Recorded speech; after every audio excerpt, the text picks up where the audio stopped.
Boa noite a todos. Vamos reiniciar os trabalhos do workshop As Bases Sociais da as Bases Neuronais da Cognição Social. E o professor Ibanes vai falar sobre métodos experimentais na neurociência social. Uma aproximação inicial a esses métodos neurocientíficos experimentais da neurociencia social. Muchas gracias, Sofía.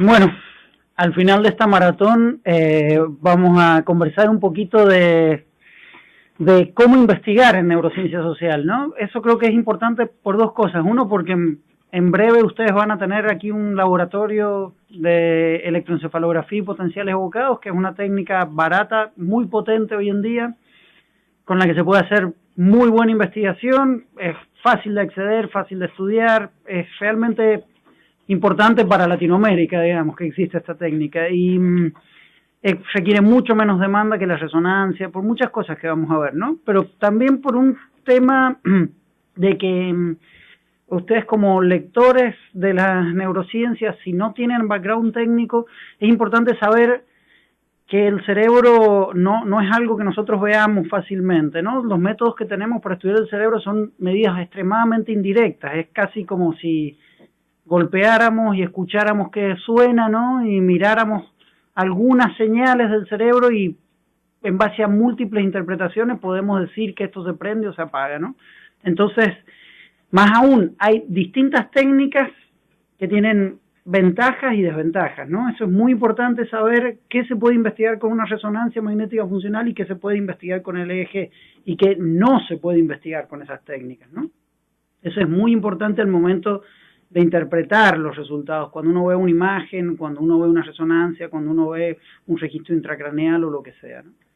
Entonces, yo voy a tratar de presentar cómo funciona la técnica con algunos ejemplos de experimentos en neurociencia social para que también tengan ideas de cómo se pueden implementar en un setting experimental, ¿no es cierto?, ideas concretas de investigación.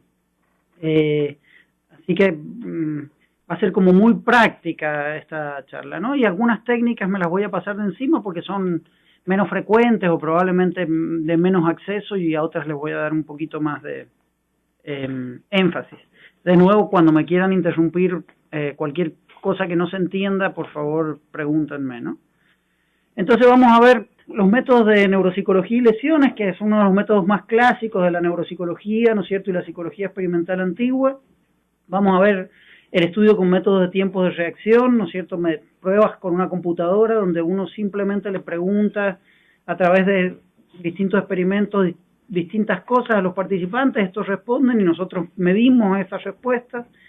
Después vamos a ver métodos de medidas periféricas, como por ejemplo el eye tracker, el seguimiento ocular, ¿no es cierto?, medidas de actividad simpática y parasimpática, ¿no es cierto?, como son la respuesta galvánica de la piel, ¿no es cierto?, la dilatación pupilar de los ojos, de la retina, y medidas de tono vagal, frecuencia respiratoria, etcétera. Y finalmente vamos a ver métodos de neurociencias estrictamente, ¿no? Métodos invasivos, no invasivos, métodos magnetoencefalográficos o magnéticos y eléctricos, y métodos de neuroimagen. Y al final vamos a hablar un poco de cómo estudiar la conectividad cerebral, que es casi una especie de cambio de paradigma en este sentido kuhniano y no experimental, digamos, de cómo entender el cerebro como una dinámica, como un sistema que funciona como una totalidad, y no si se prende una área u otra área, o si este pedacito o si esta neurona grita, sino cómo trabaja como una orquesta el cerebro, ¿no? Los métodos de conectividad se han desarrollado inicialmente o más robustamente en resonancia magnética funcional, pero hoy en día hay una tecnología que permite estudiarlo también con métodos de electroencefalografía, ¿no? Entonces, bueno, la neuropsicología es un método muy simple que consiste en ciertos supuestos, ¿no?, de que hay ciertas funciones que responden a ciertas áreas específicas y que uno puede aislar relativamente estas funciones, ¿no es cierto?, y puede medir conductualmente el desempeño en algunas tareas. y el desempeño en esas tareas nos va a dar información acerca de ciertas áreas cerebrales. Por ejemplo, si yo hago pruebas de lenguaje, ¿no es cierto?, de producción del lenguaje, yo puedo estudiar áreas asociadas a la producción del lenguaje, como el área de Broca, ¿no es cierto?, el Brodmann 44, etcétera, o comprensión semántica, y puedo estudiar más áreas temporales de asociación semántica, ¿no? Es realmente la tradición más antigua de las neurociencias. Los dos ejemplos más clásicos y conocidos son los de Broca y de Wernicke, ¿no es cierto?, constituyeron la fundación de la neuropsicología, y luego, digamos, de la neurociencia social, probablemente el caso Phineas Gage y luego el caso Elliot son los casos más conocidos, ¿no?, de afectaciones relativamente selectivas de un dominio de cognición social por una lesión. La neuropsicología siempre ha estado asociada al estudio de las lesiones, ¿no? El principal problema de esta aproximación es que asume cierto localizacionismo, ¿no?, cierto atomismo de funciones. Por ejemplo, las funciones ejecutivas, que todos ustedes deben saber qué es lo que son un conjunto de herramientas cognitivas que nos permiten estudiar, por ejemplo, la planificación, la secuenciación, la working memory, la memoria de trabajo, etcétera, ¿no es cierto? Normalmente se atribuyen ciertas de estas funciones cognitivas a ciertas áreas cerebrales. Esto realmente no es así, y las funciones dorsolaterales muchas veces implican funciones ventromediales y viceversa, ¿no? Entonces, el problema es que una función no siempre responde a una área específica, ¿no? Una forma contemporánea de usar la neuropsicología no es tomar una prueba, sino tomar una batería de pruebas. Normalmente las baterías neuropsicológicas duran entre 1 hora y 5 horas de evaluación. Son muy largas, cansan a los participantes, ¿no?, y por ende hay que considerar eso. Pero son métodos muy robustos, digamos. Con estos métodos, por ejemplo, se puede lograr esto, detección temprana de patologías que no se pueden diagnosticar con otros métodos, ¿no? Una técnica asociada a las técnicas de neuropsicología, ¿no es cierto?, son las técnicas de volumetría cerebral, que se usan mucho tanto en pacientes sanos o con atrofia como en pacientes con lesiones cerebrales, ¿no? Las dos más populares son la Boxed-Based Morphometry y la Lesion Symptom Mapping Morphometry, ¿no? Básicamente son técnicas que lo que hacen es que establecen primero, ¿no es cierto?, se le hace una resonancia magnética funcional del cerebro de un individuo, ¿no? Esto, después vamos a ver bien qué es una resonancia, pero básicamente la resonancia lo que nos da información espacial del cerebro, ¿no? Imagínense que le pudiésemos sacar una especie de radiografía a un edificio, y podemos ver cómo están las distintas habitaciones, ¿no? Básicamente eso es lo que es una resonancia estructural. Eso nos da una cabeza de cada individuo bastante deformada. Eso luego uno tiene que hacer muchos procesos estadísticos, pero principalmente tiene que normalizar esa cabeza, ¿no? O sea, cada cabeza es diferente. Entonces yo, para saber cuál es Broca, ¿no?, cuál es el área occipital, cuál es el cingulado, tengo que usar una especie de mapa estandarizado, ¿no? Se usan el mapa de Montreal, muchísimos atlas mundiales, que son un montón de cabezas promediadas, ¿no es cierto?, ajustadas por la edad. Entonces, más o menos, yo calzo esto como en este mapa estandarizado, ¿no es cierto?, donde ya tengo un cerebrito un poquito más redondeado. Luego lo parametrizo. ¿Qué significa que lo parametrizo? Varias cosas, ¿no? Separo primero sustancia blanca, que son las conexiones, sustancia gris, que son las neuronas, ¿no es cierto?, y los ventrículos, que es vacío principalmente, ¿no?, huecos donde está el líquido. Luego, lo que se hace es que se parametriza, se parte en voxeles, en pedacitos, en unidades de información, ¿no? Y luego, con estos voxeles, yo puedo tener, qué sé yo, sujeto 1 hasta sujeto 30, supongamos, 30 sujetos superpuestos en este mapa, ¿no?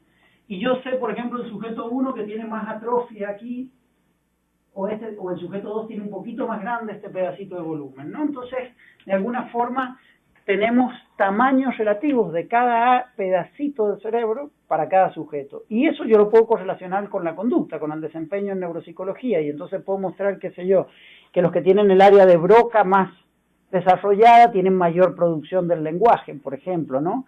O que, por ejemplo, los taxistas londinenses tienen mayor volumen del hipocampo, ¿no es cierto?, que es un área asociada a una especie de mapa espacial, porque tienen un entrenamiento durante décadas, ¿no es cierto?, de manejo, ¿no? Y así, es una técnica muy útil. Y la técnica de Lesion Symptom Mapping Volumetry es muy parecida. Lo único que hace es que esta técnica sirve para pacientes con lesiones, ¿no? Para pacientes que tienen, supongamos, una lesión frontal. Lo que hace esta técnica es que mide el tamaño de la lesión. En vez de medir el tamaño del cerebro, hace lo mismo, normaliza, ajusta, separa. Y una vez que hace eso, mide el tamaño de la lesión, ¿no? Y entonces yo tengo 30 sujetos con lesiones frontales derechas, ¿no? Y hago exactamente lo mismo. Veo cómo el tamaño y el lugar de la lesión covaría con el desempeño en técnicas conductuales, ¿no? Entonces, básicamente, lo que uno hace es primero hacer este mapa de las lesiones y luego mostrar qué regiones de interés están asociadas con una tarea o un desempeño específico. Y así uno puede hacer una asociación entre estructura cerebral, ¿sí?, y conducta. Después vamos a ver un poquito más de resonancia. Una cosa que hay que tener mucho cuidado con las lesiones es que las lesiones en el cerebro casi nunca son focales, ¿no? Cuando se lesiona un área del cerebro, se lesionan muchas áreas del cerebro. Y existen fenómenos como el diásquisis, que fueron descritos hace muchísimas décadas atrás, que muestran que cuando un área se lesiona, muchas veces afecta otras áreas distantes, ¿no? Principalmente si esta área tiene tractos blancos, conexiones, cableados, ¿no? Cuando vean estudios con lesiones, depende del tipo de lesión, si ese estudio es válido. Si las lesiones son, por ejemplo, sujetos que han tenido tumores o que están teniendo tratamiento por cáncer, por tumores, o han tenido glioblastomas, no sirven. Esos datos simplemente no sirven porque más allá de la lesión van a tener afectaciones en otras estructuras difusas cerebrales, ¿no? Las lesiones por stroke son lesiones limpias, si se quiere, que uno sabe que está afectado tal región y nada más, ¿no? Por eso es excepcional. Por eso, básicamente, las ventajas de esto, que es la neuropsicología, es relativamente fácil de aplicar. Uno necesita unas pruebas que las puede usar con computadora o puede usar materiales didácticos, ¿no? No hace falta tener conocimiento técnico.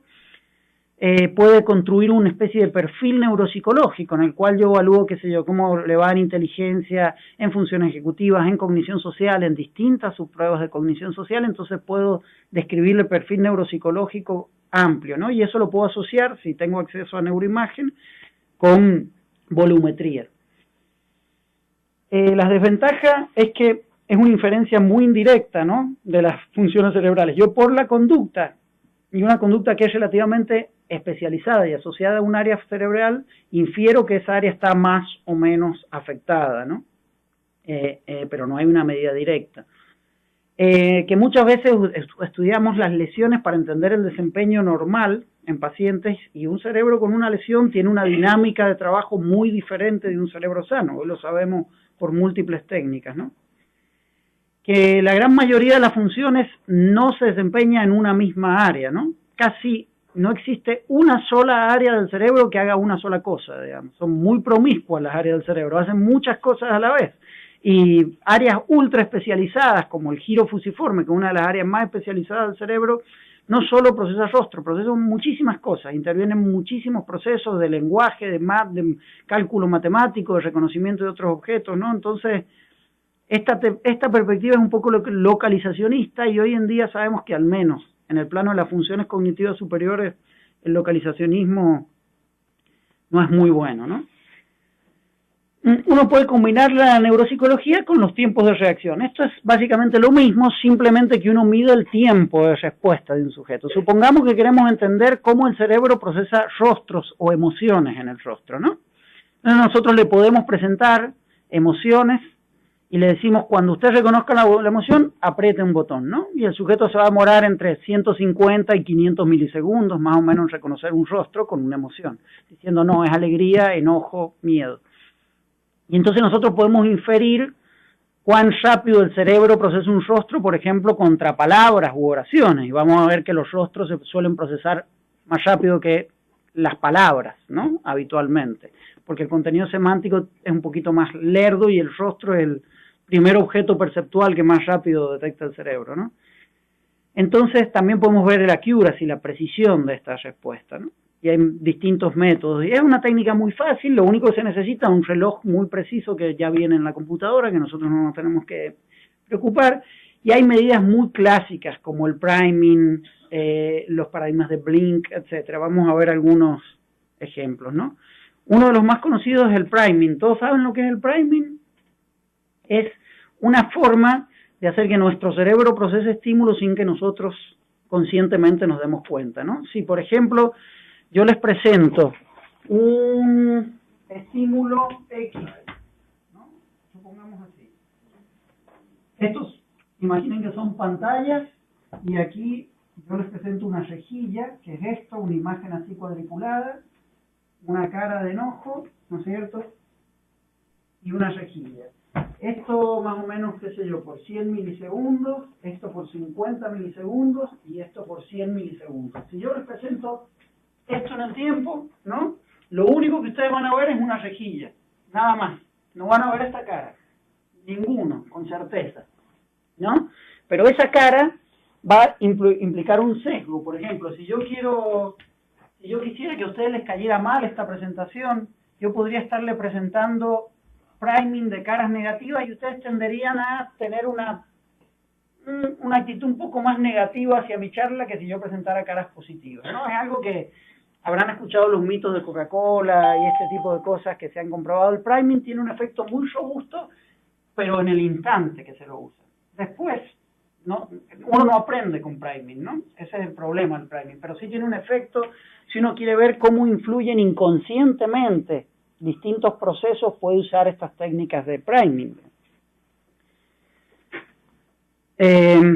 Por ejemplo, para contarles, para un ejemplo de mis días de joven en Alemania que fracasó rotundamente cuando quise hacer un experimento de prejuicio racial, ¿no? Ustedes saben, estos son estímulos relativamente desagradables para todo el mundo, ¿no? Si yo presento un priming de un estímulo desagradable antes de presentar un rostro donde yo le pido a los sujetos que digan si es agradable o desagradable, nada más, ¿no?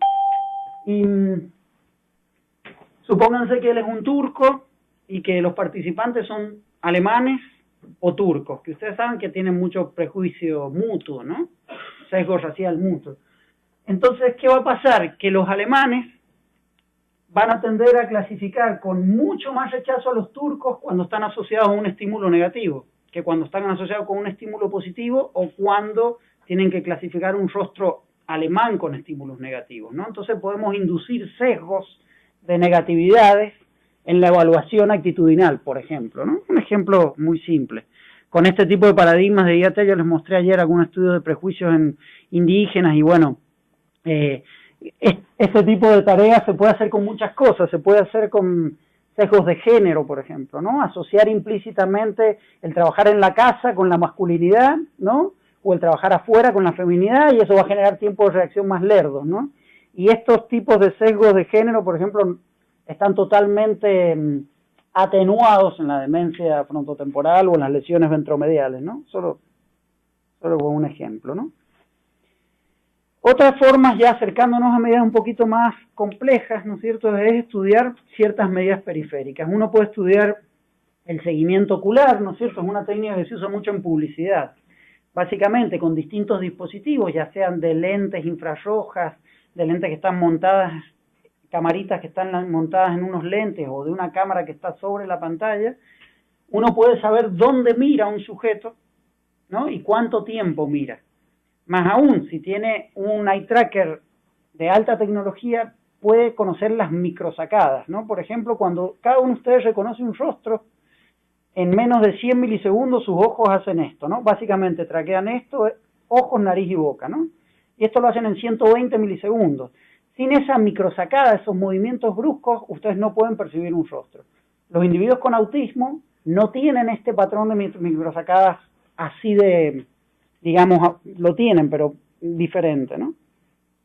Vamos, esto, por ejemplo, como miran esquizofrénicos, versus controles a las claves de interacción social, ¿no? Ejemplos simples que les pueden servir para cómo se puede estudiar. Una técnica muy vieja es la respuesta galvánica de la piel, o el skin conductance o galvanic response. Es muy simple, básicamente es una medida de actividad simpática, del sistema nervioso simpático, ¿no? Entonces, por ejemplo, si yo les presento estímulos de mucha violencia o de carga erótica fuerte, ustedes van a tener un incremento en la respuesta galvánica de la piel. ¿Y eso cómo se mide? Ocurre una sudoración subumbral, ¿no?, en la piel, y eso aumenta la conductancia eléctrica. Entonces yo uso 2 electrodos y mido la conductancia entre 2 electrodos. Es muy simple, ¿no? Y así, por ejemplo, conocen el Iowa Gambling Test, una prueba de toma de decisiones donde hay cartas riesgosas y cartas no riesgosas, ¿no? Y a lo largo de los trials nosotros implícitamente vamos aprendiendo a jugar las cartas no riesgosas, los sujetos más aburridos y normales, ¿no? Los sujetos más patológicos y tienden a arriesgar más, ¿no? Pero antes de que nosotros nos demos cuenta cuáles son las cartas riesgosas y las cartas no riesgosas, nuestra respuesta galvánica de la piel lo sabe habitualmente, mucho antes de que uno se dé cuenta, ¿no? Una forma de medir, de nuevo, procesos automáticos corporales asociados a aprendizaje de claves sociales o cognitivas. El tono vagal, ayer yo les mostré muchos experimentos de cómo el corazón puede servir como una señal del cuerpo, ¿no? Como hay una autorregulación entre el cuerpo y el cerebro que depende de todas las vísceras, pero la interocepción cardíaca es una de las más robustas, ¿no? Es decir, mientras mejor autorregulamos nuestro cuerpo, mejor autorregulamos nuestras emociones, digamos. Ese es básicamente el principio general. Y entonces uno puede estudiar el tono vagal. Es una medida muy simple. Ustedes tienen un electrocardiograma, ¿no es cierto? Es esto, ¿no? Es el tum-tum, tum-tum, tum-tum. Este ritmo cardíaco cerebral está determinado por 2 sistemas, simpático y parasimpático, ¿no? La varianza parasimpática explica que esto se haga más largo o más chico, ¿no? Eso se explica por variabilidad parasimpática. ¿Qué significa la variabilidad parasimpática? Es una vía que inerva el nervio vago, ¿no? Este que está aquí. Que es realmente una señal de aferencia del corazón al cerebro, ¿no? Además de otras cosas, por supuesto. Entonces, si uno mide esto, las personas que suelen tener mayor variabilidad suelen tener mejor varianza vagal y suelen tener, por ende, mejor autorregulación corporal, ¿no? Por ejemplo, las personas que tienen mayor varianza vagal tienen mejor reconocimiento cerebral de emociones, ¿no? Entonces, otra forma de medir periféricamente las respuestas emocionales. Bueno, el eye tracker, ya les hablé un poquito y voy a adelantarlo, pero básicamente los movimientos horizontales son mucho más fáciles de detectar que los verticales, siempre, aunque tengan el mejor eye tracker del mundo, entonces eso sesga un poco el tipo de estímulos, pero es muy útil, por ejemplo, si ustedes les interesa como saber qué estímulos atraen más la atención, ¿no? Cuidado con eso, por suerte no tenemos eye tracker todo el tiempo que nos controlen, digamos, pero es un método muy robusto para eso, ¿no? La gente lo usa mucho, la gente en los supermercados para saber cómo aplicar los productos, etcétera. Pero para la cognición social es muy importante porque nosotros siempre usamos atajos visuales para entender las emociones de los otros, las intenciones de los otros, ¿no? Entonces son métodos muy potentes, ¿no? Este es un ejemplo de cómo si uno promedia las microsacadas, ¿no? En controles, la fijación siempre está como por aquí, en el promedio, ¿no? Versus individuos autistas que está en otro, ¿no? En otra parte de la cara, el promedio.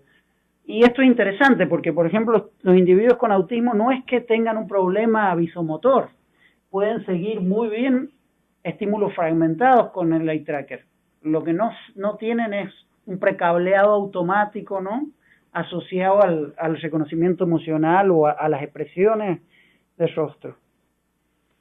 Entonces, son medidas que ya dan una precisión mayor que la neuropsicología, ¿no es cierto? Ya nos están dando como información más fina de distintos procesos, son bastante más objetivas que la neuropsicología, son muy complementarias con las medidas conductuales o neuropsicológicas, y el diseño experimental es relativamente simple. Uno tiene que presentar ya no un solo estímulo, ¿no es cierto?, sino varios estímulos y controlar muchas de las características de los estímulos, pero comparado con técnicas de neurociencia es bastante más sencillo. Un problema es que se requiere mucho trabajo para establecer la confiabilidad y la validez de estas medidas, ¿no? Por ejemplo, el eye tracker uno tiene que pasar, según cuánto dinero tenga, entre 15 a 20 minutos y una hora calibrando el eye tracker para saber que donde el sujeto está mirando es lo que mi eye tracker me dice que está mirando, ¿no? El skin conductance tiene problemas de validez. Por ejemplo, si uno presenta estímulos con mucho arousal, con mucha carga emocional, el skin conductance se va para arriba y se queda arriba, ¿no? Entonces nuestro baseline se queda ahí. Entonces si yo quiero ver estímulos neutrales versus intensos, va a quedar todo saturado ahí arriba, ¿no? Entonces hay que usar diseños de bloques, hay que hacer muchas cosas. En fin, hay que trabajar muchos más aspectos del diseño experimental, ¿no? En los tiempos de reacción el principal problema es que uno tiene una medida gruesa. Por ejemplo, ¿se acuerdan que yo les decía? Uno puede reconocer las bases, cómo el cerebro procesa rostros, ¿no? Pero desde que un sujeto ve un rostro y responde, pasa un universo de cosas, ¿no? Pasa que el sujeto percibe primero algo, luego percibe un objeto, luego percibe un rostro, luego percibe una emoción con ese rostro, luego decide qué emoción es, luego se prepara para responder y luego responde, ¿no? Es decir, las medidas de tiempo de reacción son medidas muy gruesas que incluyen una cantidad enorme de subprocesos, digamos. Por ende, tienen fuertes limitaciones, ¿no?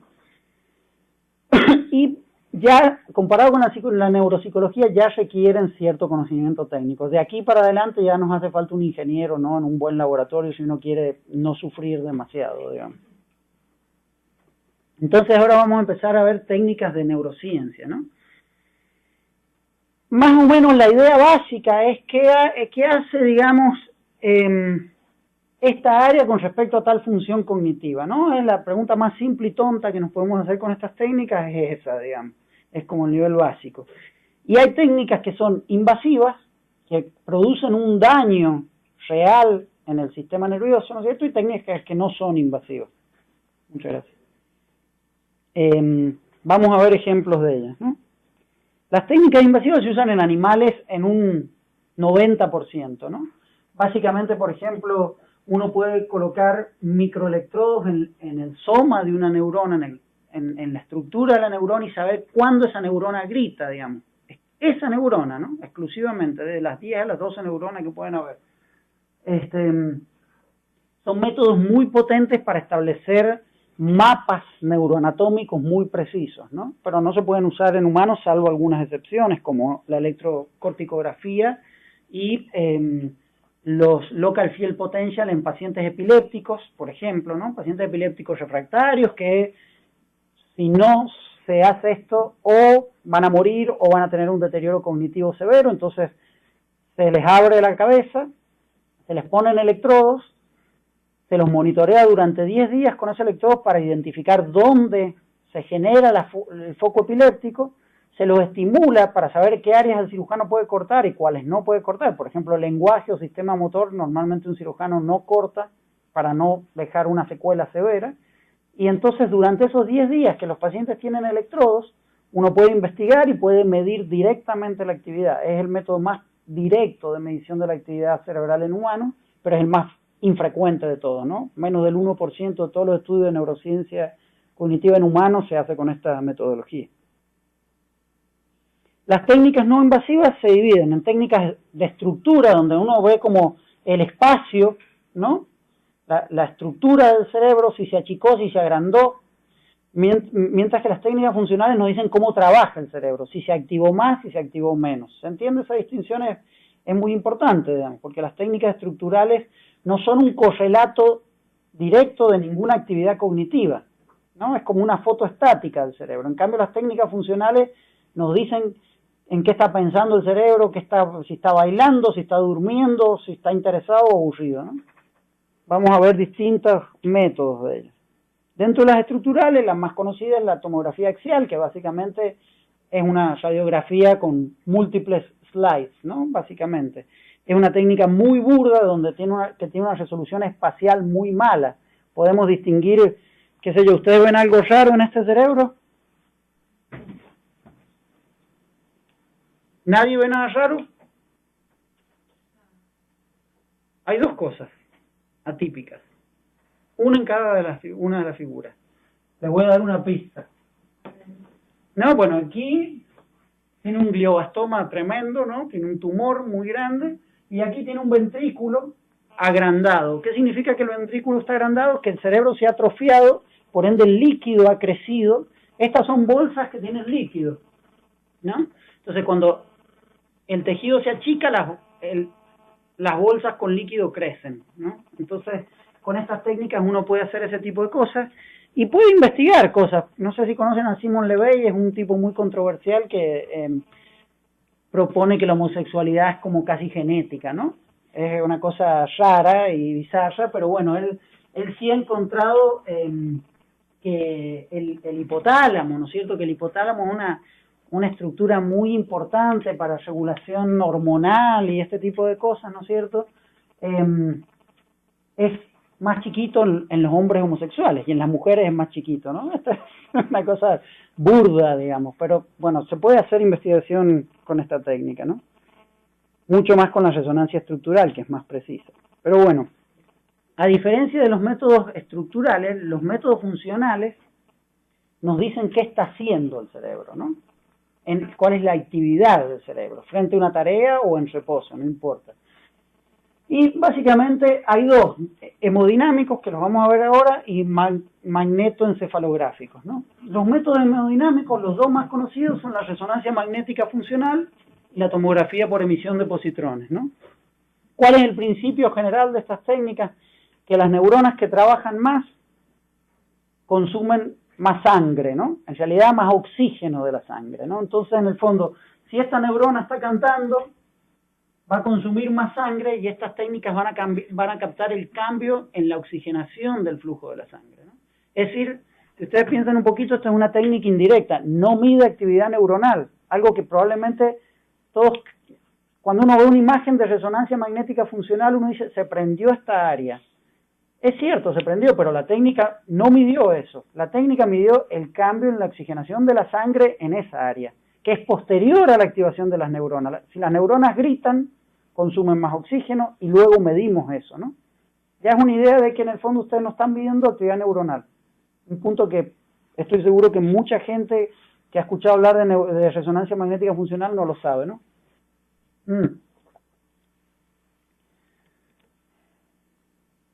Entonces la idea es esta, ¿no? Con técnicas estructurales uno ve como los pasillos, las salas, las escaleras. Con técnicas funcionales uno puede describir qué actividades están haciendo cada una de esas áreas, digamos.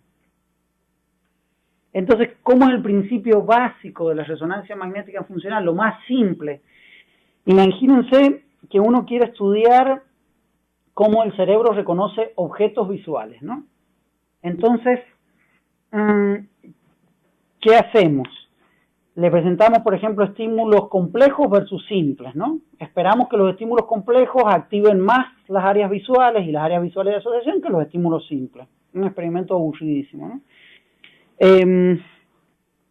Entonces medimos en el tiempo cuando le presentamos estos estímulos, ¿no? Y luego, básicamente lo que hacemos es promediamos. Y imagínense que cuando un cerebro ve un objeto, no solo ve un objeto, está haciendo una infinidad de cosas, ¿no? Entre otras, manteniéndonos vivos, digamos. Entonces, no es que el cerebro está apagado y se prende cuando uno ve un objeto, ¿no? Entonces, si ustedes ven, si yo les presento rostros de un cerebro, ustedes van a tener esto. Y si les presento rostros de otras cosas que no sean objetos, supongamos palabras, van a tener esto. No hay casi diferencia, ¿no? Porque el cerebro está haciendo muchas cosas. Pero si yo sustraigo a esto, le resto de esto, me queda una diferencia. Yo puedo decir, bueno, esta diferencia que queda, ¿no es cierto?, es que el cerebro estaba un poquito más activado cuando veía rostros que cuando veía palabras, supongamos, ¿no? Y entonces eso yo lo hago sujeto por sujeto, y esas sustracciones de un montón de sujetos las promedio, y entonces tengo un área que más o menos, Si yo hice un experimento de reconocimiento de objetos visuales, me fue más o menos bien porque ustedes ven que se activa la corteza occipital primaria, ¿no? Ese es como el principio simple y básico.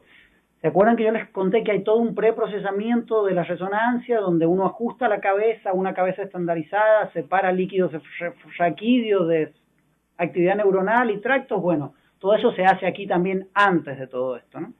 Esto ocurre mucho antes. Y así entonces, por ejemplo, supongamos uno quiere estudiar si los sujetos con ansiedad tienen una hipersensibilidad a los estímulos de miedo, ¿no? Supongamos. Entonces yo le puedo presentar estímulos de miedo versus neutrales durante la presentación de resonancia.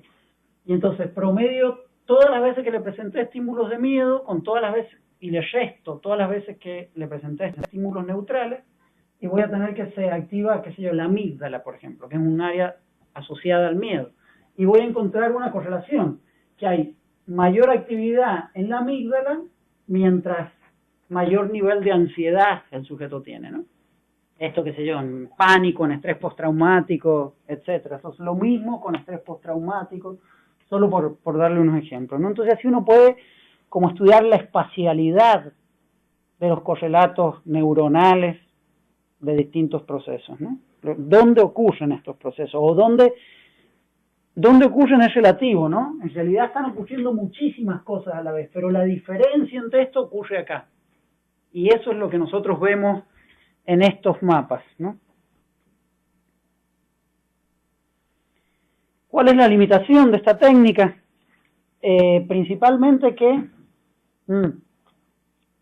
las neuronas responden a algún estímulo o hacen algo, ¿no? Luego consumen oxígeno y luego nosotros lo podemos medir. Pasan segundos entre el evento que creemos que estamos midiendo y lo que medimos.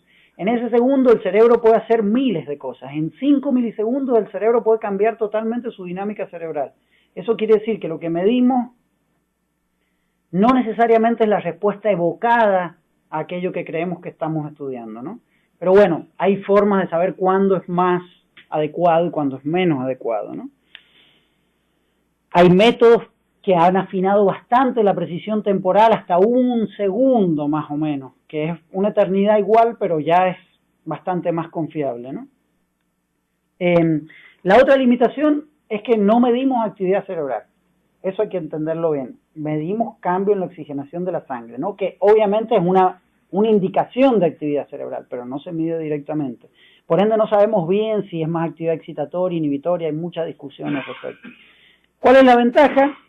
Que tiene muy buena resolución espacial. Nosotros sabemos con mucha precisión, y si tenemos resonador con 3 Tesla o con 5 Tesla, que es el grado, el tamaño, ¿no?, del campo magnético que se genera, y que eso permite que haya mucho más resolución espacial, uno puede saber con precisión muy efectiva, ¿no? Pero y es una técnica relativamente fácil en cuanto al diseño experimental. Uno no tiene que hacer experimentos tan complejos, ¿no? Vamos a ver al final de la charla, esta es como la forma más simplificada de estudiar, con esta forma de presentar un estímulo, una condición control, sustraerla y lo que queda, ¿no es cierto?, estudiarlo estadísticamente. Es la forma más simple. Hay muchos métodos, como estudiar la conexión de los tractos, ¿no? Uno puede estudiar con resonancia estructural las redes estructurales que conectan dos áreas y podemos ver la dirección de esa comunicación, ¿no? Y entonces ya eso es un poco más útil, ¿no? Y vamos a ver al final de la charla algunos otros métodos. La tomografía por emisión de positrones es una técnica extremadamente cara, así que no les voy a hablar mucho porque cuesta mucho investigar con esto y probablemente ninguno de nosotros pueda hacerlo en muchos años, digamos. Entonces, es muy solo para contarles, la tomografía por emisión de positrones mide más o menos lo mismo que la resonancia magnética funcional. Buena resolución espacial, ¿no? Nos dice qué se está aprendiendo en el cerebro, en qué lugar. La diferencia es que tiene algunas ventajas. Porque básicamente se usa un isótopo radioactivo, se le introduce una sustancia, ¿no?, en la sangre al participante. Esta sustancia pasa un rato y pasa la barrera hematocefálica, ¿no es cierto? Y entonces este isótopo va donde hay mayor consumo de oxígeno, el mismo principio de la resonancia, ¿no? Pero distintos isótopos pueden marcar distintos procesos metabólicos en el cerebro. Entonces podemos marcar neurotransmisores, podemos marcar dopamina o serotonina, ¿no es cierto? Entonces, qué sé yo, podemos ver en cocainómacos cómo se activan centros dopaminérgicos ante la presentación de los estímulos de adicción, ¿no? Un ejemplo. O, no sé, podemos ver si una persona está más enamorada, si se quiere, ¿no? Va a tener más activación serotoninérgica frente a ciertos estímulos. Tiene las mismas ventajas de la resonancia, ¿no? Da muy buena resolución espacial, es relativamente fácil. La otra ventaja es que mide además actividad metabólica de distintos neurotransmisores. Las desventajas es que es carísimo, la tomografía por emisión de positrones no solo es caro el aparato, hacer una tomografía que requiere, básicamente es un acelerador de partículas, un ciclotrón, ¿no? Entonces uno requiere gente técnica capacitada, sale cara el contraste, o sea que investigar en esta área es realmente muy caro. No sé cuánto saldrá en Brasil, pero probablemente debe estar alrededor de los $400, $500, nada más que la prueba, sin contar el gasto del técnico, del mantenimiento, etcétera.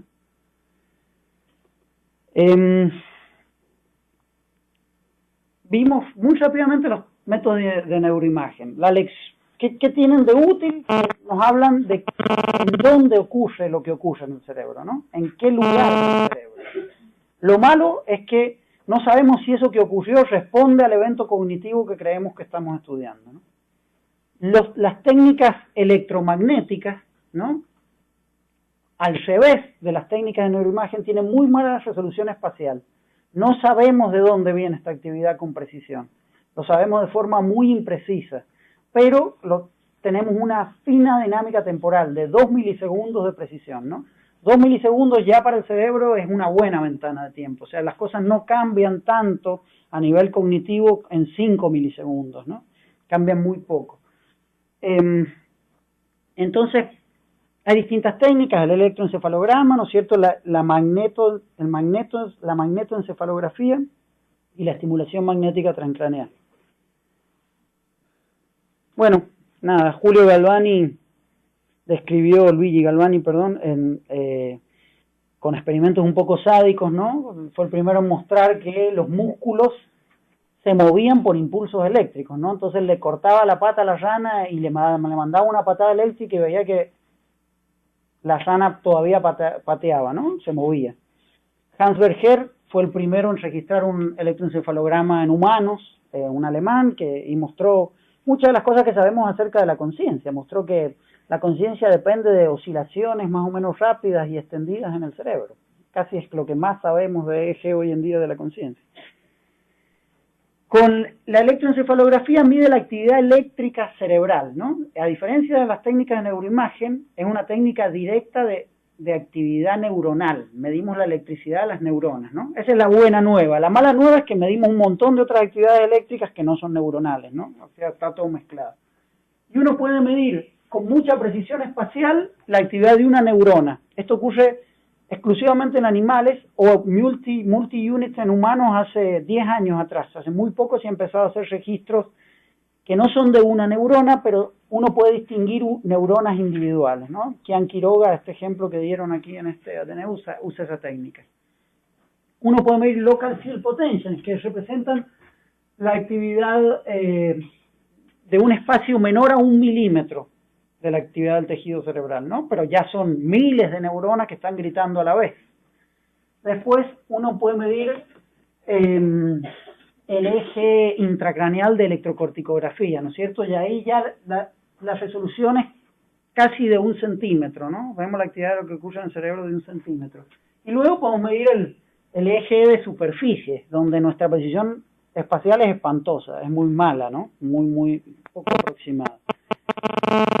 Y básicamente, ¿en qué consiste? Con lo que se va a pasar aquí los colegas durante años haciendo es colocando electrodos en la cabeza, ¿no?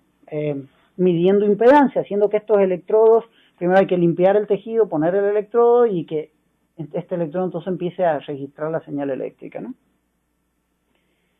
¿De dónde provienen? No vienen de los potenciales de acción, ¿no? Los potenciales de acción son estas descargas de los axones. Más bien provienen de la actividad excitatoria inhibitoria postsináptica, es decir, cuando este axón descargó y esta neurona produjo un desfase aquí, ese es el tipo de actividad que estamos midiendo, ¿no? Pero ese tipo de actividad no de cualquier parte del cerebro. Primero que nada, de un grupo de neuronas. Las neuronas piramidales son unas neuronas muy grandes que están en la neocorteza, ¿no? Pero no de cualquier neocorteza, solamente las neuronas que gritan a la vez y que están ordenadas, ¿no? En el fondo, piensen en un estadio de fútbol. Si Juancito está conversando con Pepito, nadie lo va a escuchar. Ahora, si toda la hinchada, si hay un gol, por ejemplo, ¿no es cierto?, todos gritan a la vez, un electrodo es como un micrófono que está puesto arriba de una cancha de fútbol, ¿no? Capta el grito de miles de neuronas sincronizadas, que están gritando a la vez, que están cantando una canción en el fondo, ¿no? Si están hablando individualmente o si están gritando en dirección opuesta de la ola grande, uno ve masas de neuronas. Los potenciales evocados son una técnica dentro de eso. Supongamos que yo quiero estudiar de nuevo las caras, ¿no? Entonces, ¿qué tengo que hacer? Tengo que colocar los electrodos, juntar al participante y decirle, cuando usted vea caras, apriete el botón A y cuando vea palabras, apriete el botón B, ¿no? Mientras registramos 126 canales, o 10 canales, cada electrodo produce esto. Una señal eléctrica que tiene senos y cosenos, que tiene voltaje positivo y negativo, ¿no? Muy simple. Entonces esto es tiempo, ¿no? Este electrodo supongamos que está aquí, que es un área que capta la actividad del fusiforme, que es un área de procesamiento de rostro, ¿no? No medimos la actividad del fusiforme, medimos la actividad eléctrica que tiene el fusiforme de muchas otras áreas que la medimos aquí en la superficie. Entonces presentamos caras, aquí presenté una cara, aquí presenté una palabra, aquí presenté una cara, entonces yo después corto este pedacito de información, etcétera, ¿no? Y lo promedio. ¿Por qué hacemos esto? El cerebro es una señal fluidosa. La señal del eje es extremadamente fluidosa porque el cerebro está haciendo muchas cosas, ¿no? Entonces, yo lo que hago es tomar los pedazos de información que son inmediatamente relacionados con el estímulo o la respuesta que el sujeto hizo y los promedio. Entonces yo tiendo a anular el ruido y queda la señal a lo largo de los trials que responde al evento que estamos viendo, ¿no? Esto ya es un problema. Eso quiere decir que uno tiene que diseñar estímulos con muchos trials, muchas secuencias de eventos, ¿no? Entonces, si uno quiere hacer estudios como naturalistas, es muy difícil, ¿no? Normalmente, no sé, si yo quiero estudiar los verbos de acción, ¿no? Yo uso verbos de acción en el lenguaje en ciertos momentos. En cambio, aquí yo voy a tener que escuchar saltar, correr, pelear, etcétera, durante muchos trials, durante muchas secuencias de eventos, ¿no? Luego yo promedio esa actividad fluidosa y tengo un potencial evocado, que básicamente es la respuesta que evoca el estímulo o la actividad del sujeto en el momento que se presenta ese estímulo, ¿no? Hay que hacer mucho procesamiento de la señal, filtrar, promediar, eliminar baseline, etcétera, pero no viene el caso, ¿no? Las ventajas es que sabemos con precisión de milisegundos. Con estas técnicas, por ejemplo, sabemos que un cerebro procesa mucho más rápido un rostro que una palabra, que el lenguaje, hay cosas que se procesan mucho más rápido y otras que se procesan mucho después, que las emociones pueden ser procesadas de forma extremadamente rápida y automática por el cerebro, por ejemplo, ¿no? O sea, nos da mucha información de la dinámica temporal, es mucho más accesible y barato que las técnicas de neuroimagen, ¿no? Y sirve para responder cosas como cuándo ocurren los eventos en el cerebro, más que dónde, ¿no? Esa es la diferencia grande. Las limitaciones es que tienen baja resolución espacial. Esa actividad que emerge por el cuero cabelludo no sabemos de dónde viene, ¿no? Hay técnicas hoy ingenieriles que nos permiten estimar la fuente generadora. Si tenemos un buen eje con un buen número de electrodos y con ciertas otras características técnicas, podemos estimar bastante bien de dónde viene, ¿no? Y solo detecta la actividad de miles de neuronas gritando a la vez, ¿no? Uno no puede estudiar neuronas individualistas, digamos. Eso es imposible con este método, ¿no? Y sobre todo estudiamos actividad cortical, ¿no? La actividad subcortical, como está más lejos de la superficie, es casi imposible de traquear con esta técnica, ¿no? Esta técnica ha mejorado mucho en los últimos 10 años. Hay un montón de técnicas que nos permiten mejorar la resolución espacial, nos permiten usar mucho menos números de trial y obtener una señal robusta, combinar la señal de EEG con resonancia magnética funcional, o el sueño de los electrofisiólogos, ¿no es cierto?, poder medir la actividad eléctrica directa en cerebros humanos en pacientes epilépticos. La técnica de magnetoencefalografía es casi lo mismo que la técnica de EEG, solo que es tremendamente más cara, es como 1000% más cara, y da un poquito de resolución espacial poco mejor, así que nunca se compren un magneto, digamos. Es mucho mejor que el EEG, pero es extremadamente más caro, ¿no? Otra técnica pero muy interesante es el TMS, o estimulación magnética transcraneal. Si bien habían unos muchachos aventureros que se inducían campos magnéticos a ellos mismos, a veces con consecuencias fatales, ¿no? Esta técnica recién se empezó a usar en humanos en 1985, y en los últimos 10 años se ha empezado a estudiar de forma robusta, ¿no? Y básicamente, ¿en qué consiste? En que yo induzco un cambio eléctrico en el cerebro por inducción magnética. Yo genero un campo magnético y le doy un pulso magnético. Fíjense, por ejemplo, este es un ejemplo. Si yo estimulo magnéticamente esta parte del cerebro, estas neuronas gritan, le comunican, ¿no es cierto?, a través del cuerpo calloso y activan el área contralateral, ¿no? Esta es una inducción eléctrica por una estimulación magnética. Esto es lo que hace el TMS. ¿Se les ocurre qué se puede hacer con esto entonces? Se puede prender o apagar un área, básicamente, ¿no? Se puede estimular o se puede hacer una lesión virtual, como hacer que por ejemplo, yo puedo poner a matemáticos a resolver una ecuación muy simple, 2 más 2, ¿no? Pero les puedo apagar un área o una network que activa procesamiento abstracto matemático y ellos van a poner 3, ¿no?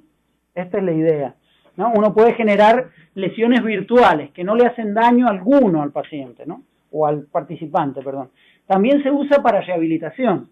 Si yo tuve una lesión cerebral y tengo que recuperar una función, yo puedo estimular el área contralateral cuando yo estoy haciendo rehabilitación. Se usa en Parkinson, se usa en depresión, se usa en muchas cosas, ¿no?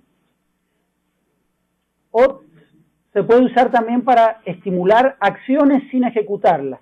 Por ejemplo, si yo a ustedes les digo, miren cómo levanto la mano, ¿no? Toda su corteza motora está haciendo como si ustedes levantaran la mano, ¿no? Solo que no lo hacen, ¿no? Ahora, ¿yo cómo puedo medir eso? Yo puedo decirles, levanten la mano versus leer un paper, ¿no? Y yo puedo estimular con TMS la corteza motora del músculo, ¿no? Mi corteza motora, y yo puedo medir con un electrodo aquí la respuesta, sin que mueva la mano, pero la respuesta muscular. ¿Y qué van a ver? Que cuando yo les digo levanten la mano, su respuesta muscular va a ser una patadita alta, porque está amplificada por el estimulador, por el TMS, ¿no? Es una forma de estudiar imaginación de la acción o observación de acciones, ¿no? Recién en los últimos 10 años se han dado las normas éticas, cuánto se puede estimular, a qué pulso, a qué frecuencia, cuánto tiempo, ¿no? Todas estas cosas son muy recientes. Ya hace 3 años se inventó lo que se llama Deep Brain TMS, que es un campo magnético que logra llegar a estructuras muy profundas, como la amígdala, por ejemplo, y todavía hay 3 estudios en humanos, todavía no están regulados, ¿no? Y en futuros bastante inmediato uno puede combinar técnicas con resolución espacial y temporal y tener juntos. Por ejemplo, uno puede medir EEG con resonancia magnética funcional. El resonador produce un artefacto magnético sobre la señal de EEG que hay que limpiar y hay mucho trabajo, pero si uno tiene plata se puede, ¿no? O hay técnicas de tomografía óptica recientes que tienen mejor combinación de resolución espacial y temporal. Esto como una idea general, para que ustedes vean, en el fondo, si ustedes piensan, el cerebro no está allá afuera como un positivista quisiera, ¿no? Uno tiene que filtrar, procesar, masticar para poder obtener datos cerebrales. Entonces, cuidado cuando vean papers o incluso cuando vean divulgación científica y dicen, esta área es la encargada del free will, ¿no? Ok, ¿cómo midieron eso? ¿Cómo lo hicieron? ¿No? Importante, uno debe saber cómo mide un instrumento y cuáles son los sesgos que ese instrumento mide, ¿no? Entonces, es importante ese primer paso, ¿no? Ahora, hay otra forma, otro aspecto que es metodológico, pero que tiene que ver básicamente con dos formas de entender cómo trabaja el cerebro, ¿no? Si ustedes se fijan, casi todos estos métodos lo que nos están diciendo es cómo trabaja un área o un conjunto de neuronas asociadas a una tarea específica, ¿no? Ese es como el gold estándar de las neurociencias. Pero nuestro cerebro es un órgano dinámico, ¿no? Cualquier cosa, como por ejemplo mover este dedo así, algo tan estúpido como esto, requiere la coordinación de miles, cientos de miles de neuronas, no solo cientos de miles de neuronas, sino de áreas, procesos inhibitorios y excitatorios muy complejos. Es decir, el cerebro es una orquesta, no es un instrumento. Y es una orquesta que tiene que tocar muchas melodías a la vez, diversas melodías a la vez, ¿no? Entonces, esto nos lleva a tratar de entender el cerebro como un sistema dinámico, ¿no? Más que si un área se prende o no se prende, ¿no? ¿Cómo podemos estudiar eso? Bueno, hay varias ideas. Primero es que nuestro cerebro, si es un órgano dinámico, está todo el tiempo laburando, hasta cuando dormimos, ¿no? Entonces, si le presentamos un estímulo, esa reacción ante ese estímulo se va a montar en una dinámica histórica de la actividad cerebral, ¿no? Va a haber un ongoing activity, primero que nada, ¿no? Va a haber un mundo interno en el sentido de que van a haber múltiples actividades internas del cerebro que van a determinar la forma en cómo respondemos a esos estímulos externos, ¿no? Y que en los procesos cognitivos lo vamos a empezar a entender no localizacionistamente, sino de forma dinámica, ¿no? Estas son las ideas principales. Hay mucha gente que ha tenido esta historia. Por ejemplo, yo les conté que Hans Berger, por ejemplo, ¿no es cierto?, ya empezó a hablar que el cerebro en realidad nunca estaba en reposo, nunca descansaba, ¿no? William James ha sido uno de los que más ha puesto este énfasis en que cuando no hacemos nada, no es que no estamos haciendo nada, ¿no? Esta es la idea simple, ¿no? La primera vez que se empezó a estudiar la llamada Default Mode Network, que van a verlo ahora en la literatura científica, probablemente en 5 o 10 años van a haber más papers que las mirror neurons, que son algo que está poblada la literatura, ¿no? Una serie de investigadores hicieron reviews, metaanálisis de muchos estudios de neurociencia y encontraron que cuando uno estudia paradigmas activos, ¿no? Por ejemplo esto, queremos ver si hay religiosos o ateos en esta sala, ¿no? Entonces vemos las bases cerebrales de la religiosidad. Estoy delirando, ¿no? Pero para ver eso yo necesito una condición de contraste, que es ciertos momentos donde el cerebro no hace nada, para yo comparar ese baseline contra esa situación cuando estoy, no sé, en una experiencia mística, si se quiere. Ese baseline, en tareas auditivas, en tareas visuales, en distintos tipos de tareas cognitivas, siempre sistemáticamente mostraba esta activación.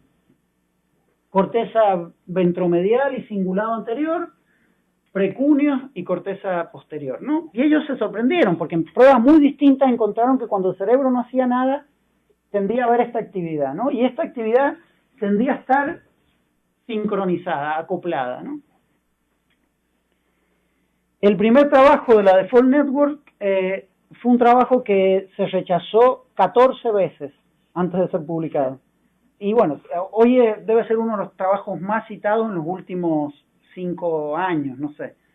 Básicamente, ¿qué mostró Reichle, un investigador alemán? Mostró que cuando no hacemos nada, nuestro cerebro está haciendo una infinidad de cosas. Y que cuando hacemos algo, una tarea específica, el cambio que nuestro cerebro tiene es ínfimo, es apenitas. Es como nuestro cerebro es una gran bola de actividad y cuando ve una cara hace una cosita así, mientras continúa haciendo 1.000.000 de otras cosas, ¿no? Esta es la idea simple, ¿no?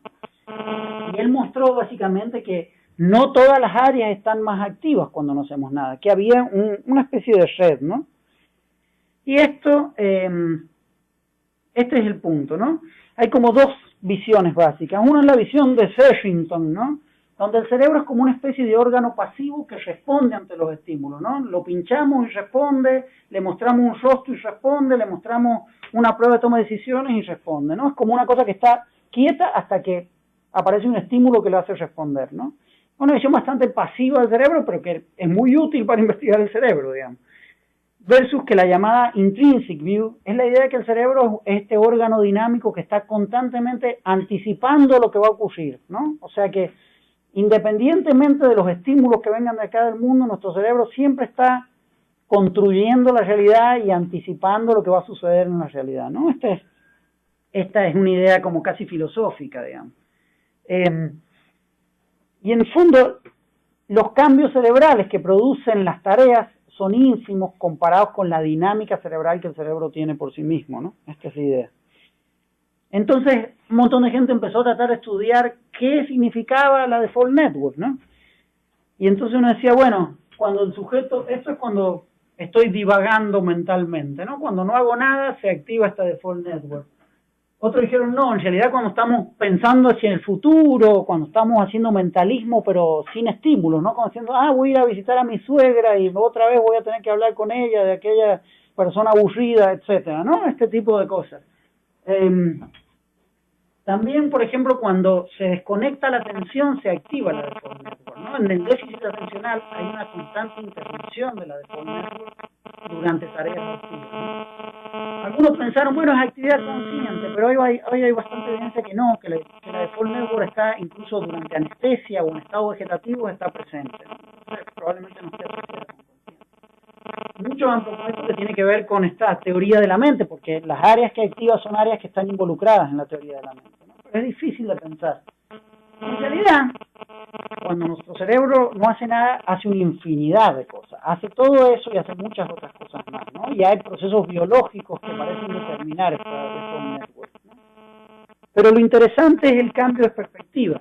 Uno puede estudiar entonces el cerebro como un actor pasivo que responde a los estímulos, o puede estudiar la actividad ongoing, cómo se acoplan distintas áreas, ¿no? Y así como podemos estudiar la default network, si uno mira, por ejemplo, en una tarea visual, en vez de mirar el momento en el que el cerebro responde a si vio o no vio un rostro, lo vemos durante un tiempo y vemos cómo se acoplan esas áreas, lo que vamos a ver es que las áreas visuales se acoplan entre sí mucho más que con el resto del cerebro, ¿no? Cuando estamos haciendo una tarea somatosensorial, una tarea motora o sensorial, ¿no? Esto. Vamos a ver que nuestras cortezas somatosensoriales se acoplan entre sí mucho más que con el resto del cerebro, ¿no? Cuando estamos prestando atención tenemos este patrón, este es otro patrón también de atención, este es más ejecutivo, este es más atencional, etcétera. Y así podemos estudiar el cerebro no como un área, sino como un acoplamiento entre diferentes áreas a lo largo del tiempo, ¿no? La default network se puede estudiar con resonancia magnética funcional y con electroencefalografía también, ¿no? Es una técnica que básicamente mide la conectividad, cómo se gritan diferentes fuentes de información, ¿no? Hay aspectos teóricos que me los voy a saltear, más técnicos, perdón, que no les voy a contar. Esto les voy a contar un poquito. Ustedes saben, hay algo que se llama teoría de grafos que ha hecho funcionar muy bien a Google, ¿no? Google, si ustedes se fijan, cuando ustedes buscan algo en Google, por ejemplo, no sé, auto, ¿no? Ustedes ponen auto y Google les da una lista de links que están asociados a auto. Ustedes saben cómo Google ordena qué aparece primero. Usa teoría de grafos. Básicamente, no le interesa el contenido auto, para nada. O sea, no va a poner primero, esto también sirve para los publicistas, ¿no? Pero no importa, no va a poner primero a las páginas que tengan más información sobre autos.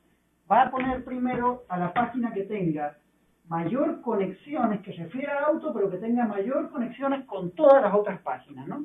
Y para eso usa la teoría de grafos. La teoría de grafos se inventó en Alemania,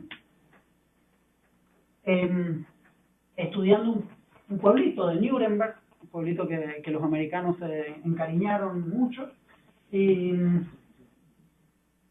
había un filósofo que quería encontrar la forma en la cual una persona podía pasar por todos los puentes de Nuremberg caminando lo menos posible, ¿no?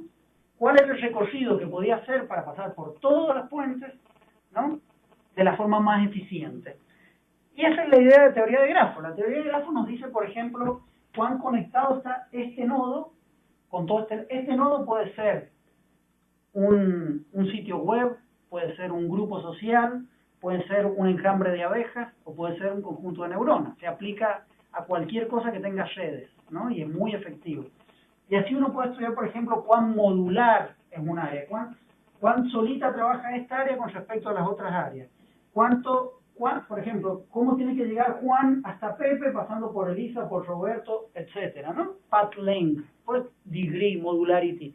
Son medidas de conectividad, ¿no? Estas medidas se pueden aplicar a esta default network y a la conectividad para ver cómo se coordina el cerebro durante diferentes estados, ¿no? Entonces, en eje, ¿qué es lo que se hace? Básicamente, primero, este es un eje, actividad de electrodo 1, ¿no? Electrodo 1, electrodo 2, ¿no? Supónganse un electrodo aquí y un electrodo aquí. Yo quiero ver cómo cómo danzan coordinado o descoordinadamente estos dos electrodos en el tiempo. Entonces, primero uso una matriz de covarianza, un patrón de sincronización, cualquier cosa, pero me fijo cuán sincronizados o desincronizados están estas dos señales en el tiempo, ¿no? Luego, hago una matriz de covarianza. Fíjense, este es el electrodo 1 contra el electrodo 1, está muy sincronizado. El color es mientras más rojo, más acoplamiento, ¿no? El electrodo 1 consigo mismo siempre va a estar más conectado que con todos, pero van a haber otros electrodos cercanos que se van a conectar un poco más, ¿no?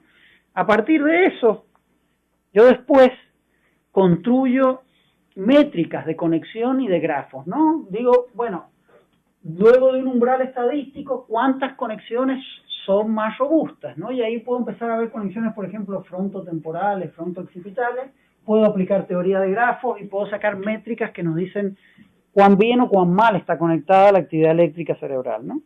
En resonancia es básicamente lo mismo. Luego de esta normalización, de ese proceso que yo les conté, que siempre se usa en resonancia, ¿no es cierto? Lo que se hace es que se construyen regiones. En el cerebro, si uno lo parte en voxel, tenemos demasiada información, ¿no? No queremos ver cómo se conecta cada voxel con todos los otros voxels del cerebro porque es una matriz de datos extremadamente grande. Entonces, partimos el cerebro en regiones o funcionales o citográficas, etcétera, ¿no? Y luego vemos cómo se gritan estas distintas regiones a través de las conexiones. Podemos ver semillas. El método de semillas, básicamente, yo digo, bueno, quiero ver el cingulado anterior, ¿no? Es un área que hemos visto que es importante para la empatía. O la corteza ventromedial prefrontal. Es un área importante para la cognición moral. Pero esa área no está solita en el cerebro, ¿no? Durante tareas de cognición moral se comunica con otras áreas. Yo puedo poner una semilla que se llama, que es ver cómo covaría todo el resto del cerebro con esa área. Y puedo encontrar las áreas que más covarían con esa área, que gritan, que cuando esta se activa, las otras se activan, cuando esta se desactiva, las otras se desactivan, ¿no? Y así uno puede entonces estudiar la conectividad de áreas específicas, ¿no? Puede usar luego distintos parámetros sociales, cognitivos, neuropsicológicos para ver cómo covaría esta conectividad también con el desempeño, ¿no?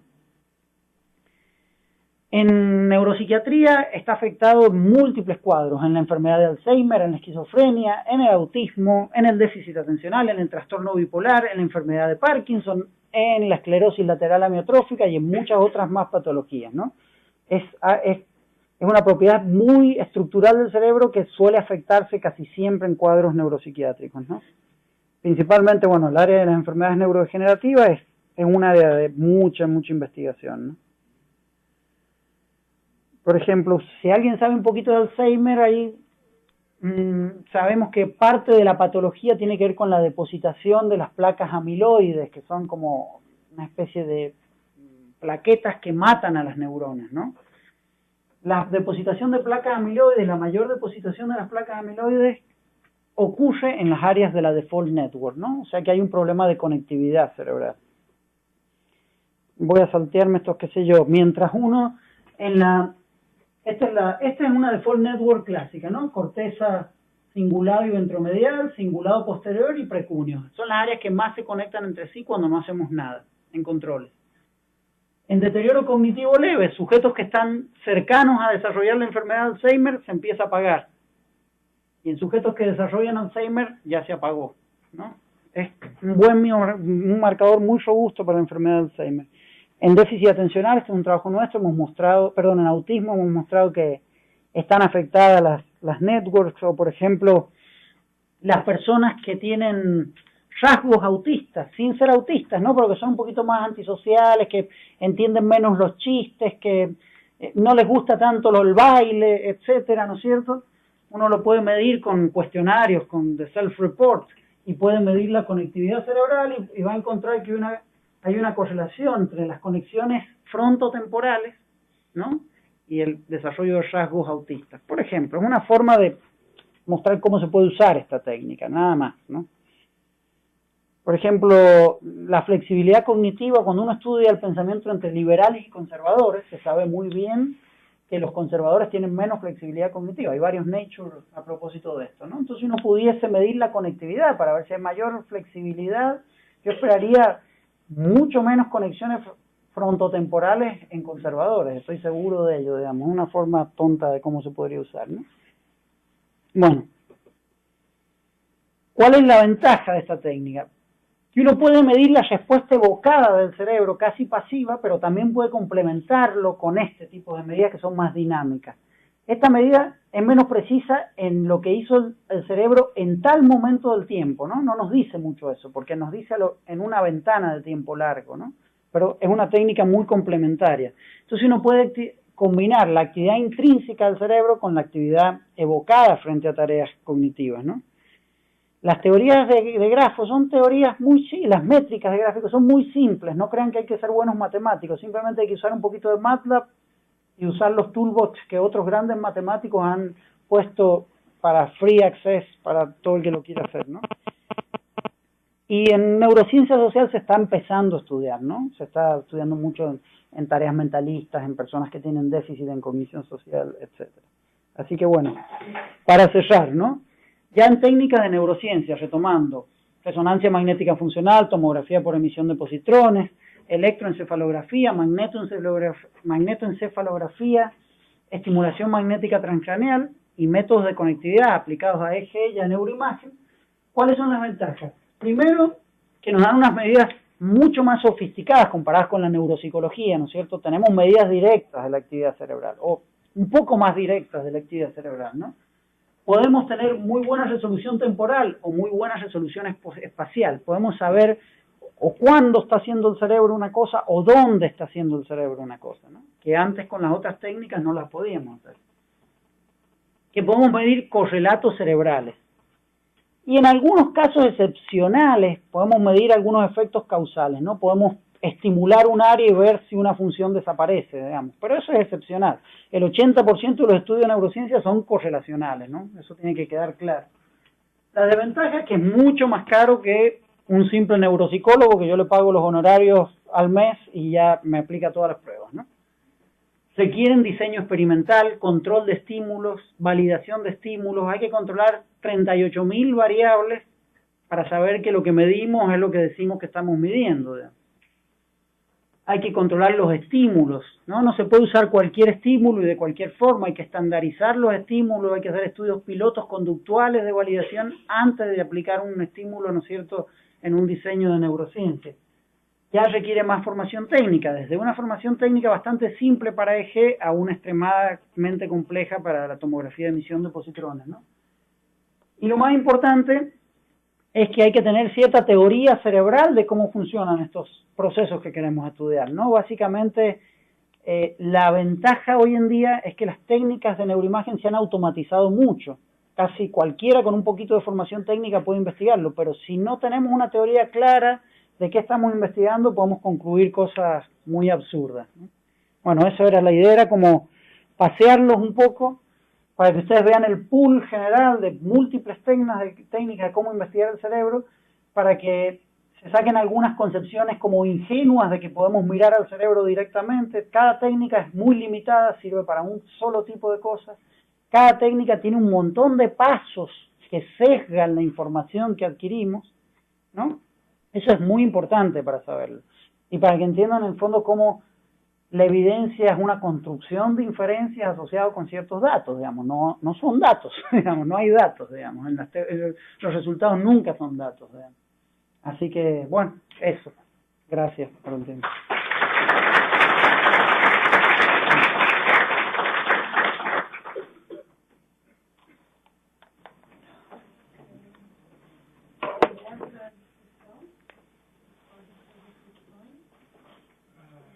I would like to ask you, can I ask you in English? Sure. You said it in my Spanish. Perfect. You said the brain become never without working. Mm-hmm. Yeah. I want to ask you. I crashed my car and I stayed in the deepest state of coma. Okay. Yeah. Great.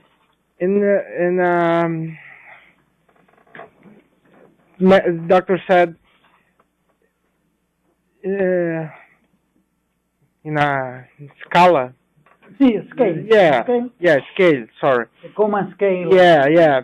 Between 3 and 15. Yeah, sure. 15. 3 and 15. 3 would be the brain deaf, and 15 a normal person. I fall to 4. Yourself? You mean? Yeah, me twice. Twice. And Do you want to do an experiment? well, so I want to ask you.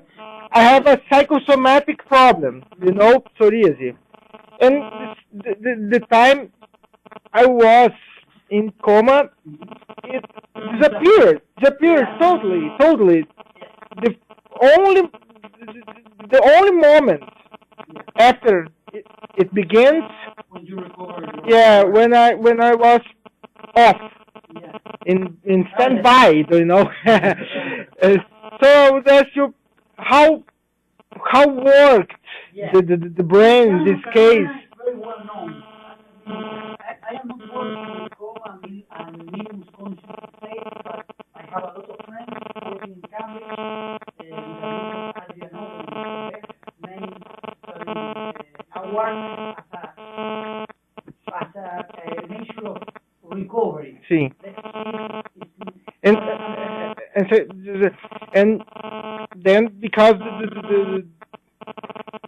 the fracture, lesion, sorry, in the brain, I started with depression. Yeah, and now I have to have 10 pills each day, and I try to kill myself twice after that, and could function the stuff with electromagnetic, maybe to put my brain in order.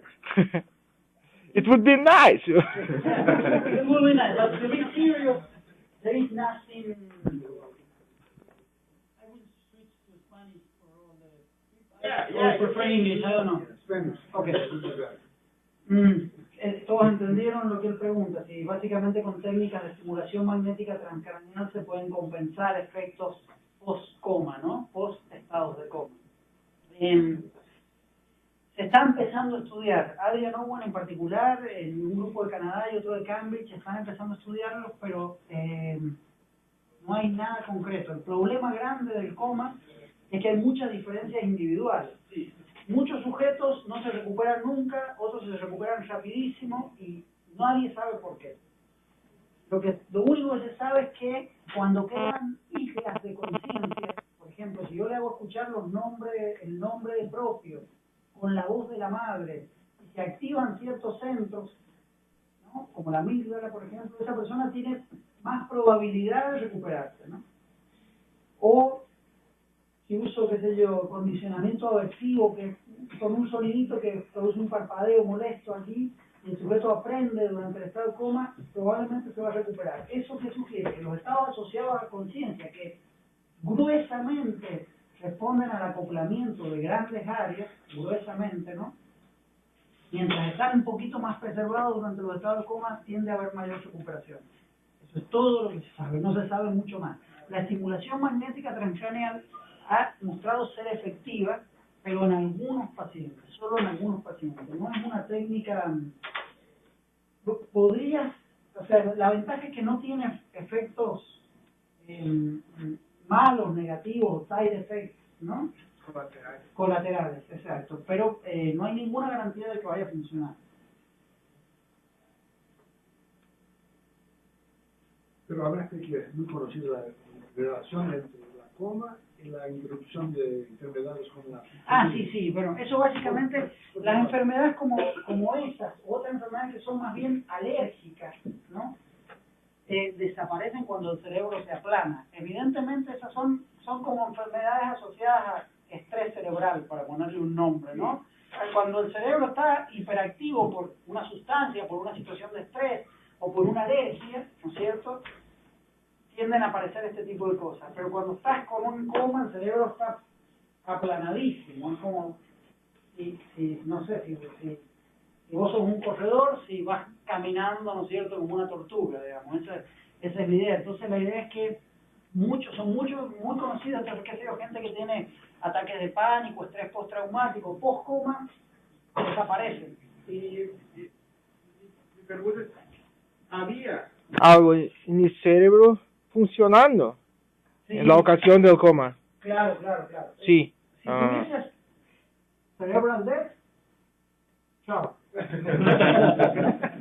Lo que pasa es que las estructuras corticales se apagan, pero tu tallo cerebral, ¿no? Las estructuras más primitivas, los basal ganglia y muchas otras siguen trabajando, bajito pero trabajan, ¿no? Sí. Ese es Y otro punto. la necesitan la estímulo de aparellos. Depende, si vos estás en coma y yo te estimulo, tu cerebro no va a responder porque las áreas sensoriales están apagadas. Entonces no llega la información al cerebro. Yo te puedo... Vos no vas a hacer nada, así de bruto. Pero hay casos, pero son más anecdóticos que sistemáticos, ¿no? De estimulación que han tenido efecto en algunos sujetos. Pero la mayor parte de los casos son no ocurre. Porque si los médicos te hubiesen desligado los aparellos, yo te había morido. No, y algo que hoy tenemos conciencia es que toda palabra que se diga o no se diga vale.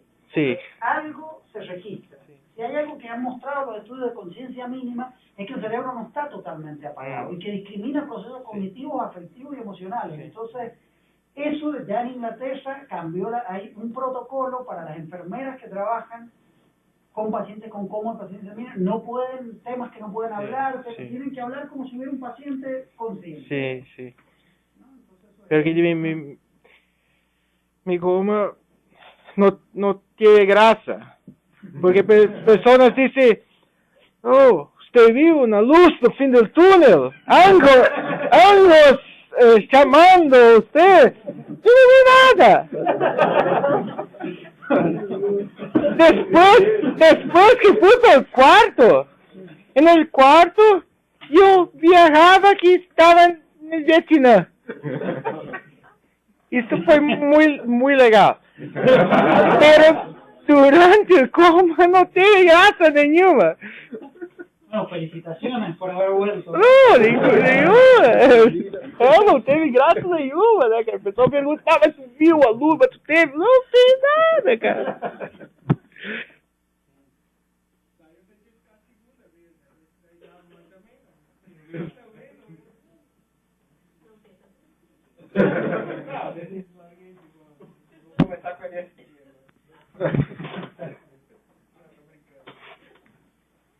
A minha pergunta vai ao encontro dessa que você classificou como uma desvantagem, que teria que ter uma teoria cerebral. Não, eu entendi, não é uma desvantagem, mas é um requisito adicional. Sim, claro.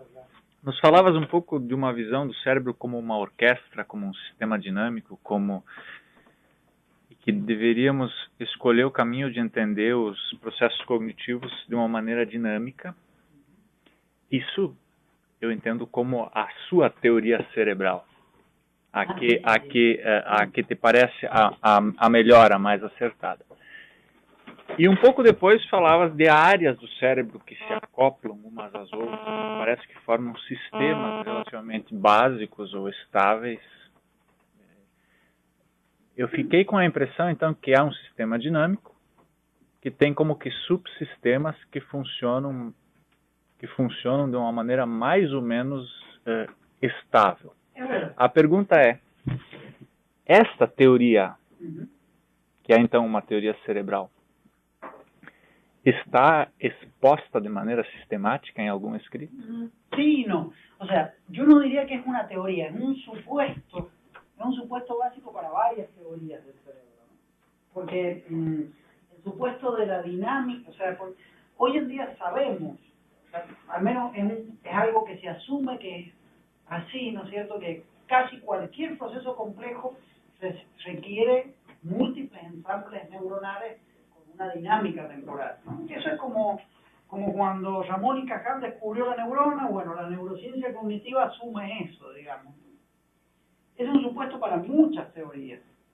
Una teoría es, qué sé yo, la teoría metastable del cerebro y la conciencia, ¿no?, que asume ese supuesto. Pero esa es una teoría.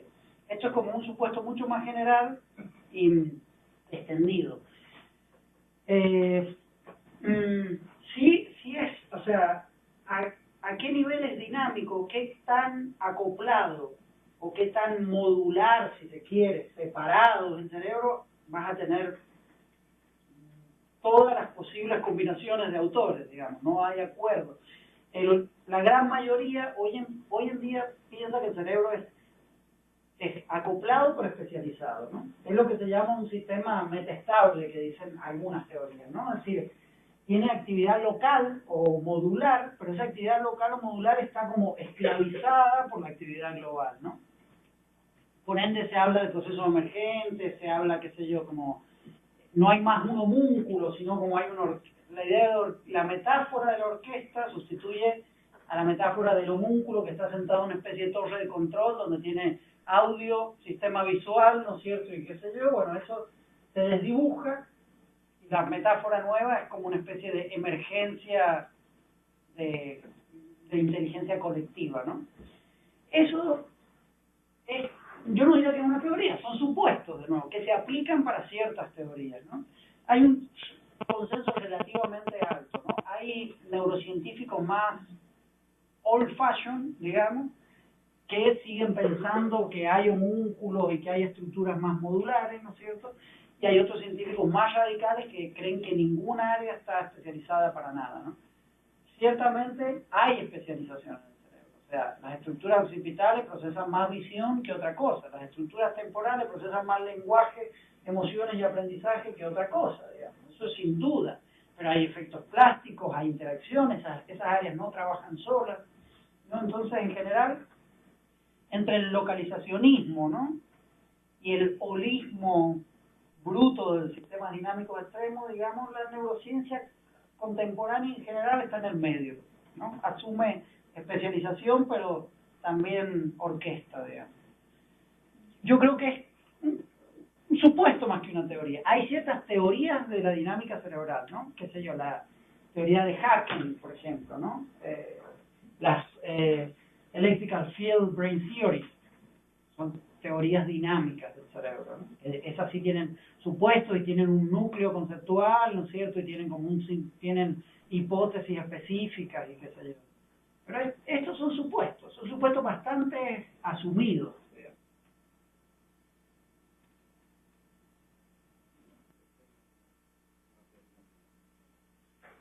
Você falou que a última técnica, né, que se utiliza é a combinação de técnicas de neuroimagem, que seria o mais adequado hoje em dia. Existe alguma tendência a se usar nanotecnologia na análise dessas Sí. de neuroimagem. Sí. Bueno, se está usando. Lo que pasa es que no tanto en humanos. Las ciencias experimentales se han revolucionado con técnicas de nanotecnología combinadas con autogenómica, por ejemplo. La autogenómica, ¿conocen lo que es? Es básicamente una combinación de manipulación genética, que sé yo, no le puede poner sustancias no radioactivas. ¿Cómo se llaman las sustancias luminiscentes que, por ejemplo, tienen algunas plantas? Fluorescentes, pues, claro. Las pueden inducir en trazadores axonales en las neuronas, y entonces uno puede ver cuando una neurona grita, cuando se prende, ¿no? En animales. Estas técnicas con métodos de nanotecnología están dando cosas muy potentes. Hay otra técnica que se llama Illuminating the Brain, que es una técnica muy reciente que se está describiendo las características estructurales del cerebro como nunca antes se lo ha podido hacer. Hay otras técnicas de clustering en base a microfotografía, porque para eso se usa la nanotecnología también, que son muy potentes, pero eso es para estudiar tejido cerebral. En técnicas funcionales en humanos que yo conozca de nanotecnología no hay nada. De lo que hay es chips en el cerebro, por ejemplo, ¿no? Hay algunos científicos que se han puesto chips en el cerebro, a costa de poder tener un tumor, una infección, o vaya a saber qué otra cosa, ¿no? Se está avanzando mucho en el wireless, por supuesto, ¿no es cierto? En técnicas de tomografía óptica, que son técnicas que de aquí a 10 años probablemente van a ser las técnicas que más se usen, digamos, pero la nanotecnología en Human Cognitive Neuroscience no tiene mucho impacto todavía.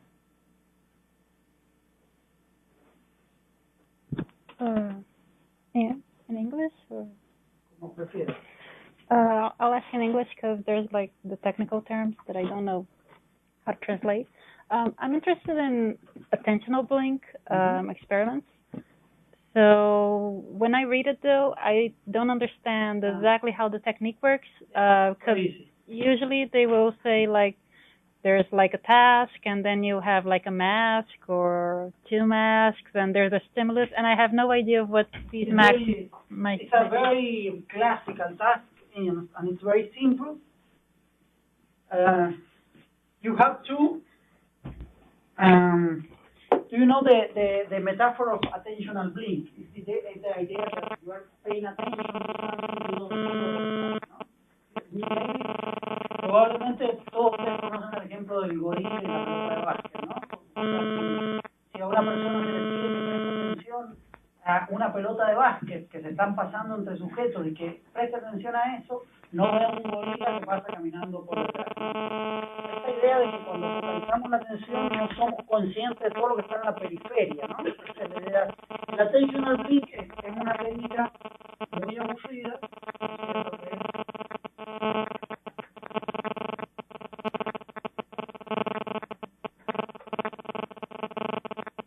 Esto es tiempo, ¿no? En el monitor van apareciendo letras, supongamos, pueden ser otras cosas, ¿no? Muy rápido, aparecen rápido y es un continuous performing task, chac. Y entonces se le pide al sujeto que cuando aparezca que preste atención cuando aparezca una A, nada más. Entonces el sujeto cuando aparece una A, si uno le pregunta por qué apareció después, no sabe. Esto se vuelve ciego, no se ve por el foco atencional de esto.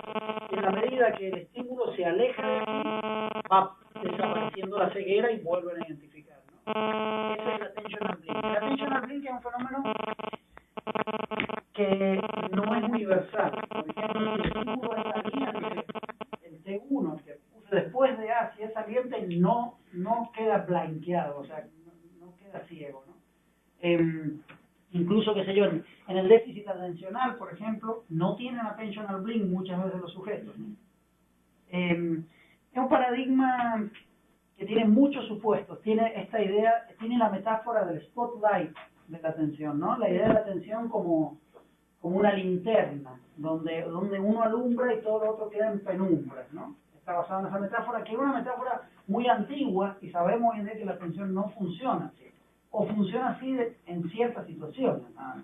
But do all these experiments involve something they call masks? Because it's this that I do not understand. What are the masks? Sí, ¿te acordás cuando yo les dije, el mask es cuando acá yo uso una rejilla. Una máscara es algo que enmascara, que cubre. Sí. No es como máscara, no sé en portugués cómo se dice. Máscara. Lo sabía. ¿No? Es esta idea que si yo aquí pongo una carita, esto es tiempo, de nuevo, ¿no? Qué sé yo, 100 milisegundos, 50 milisegundos, 100 milisegundos, ¿no? Yo les di este ejemplo, ¿no? Yo uso una máscara que son, por ejemplo, una rejilla, circulitos con cruces.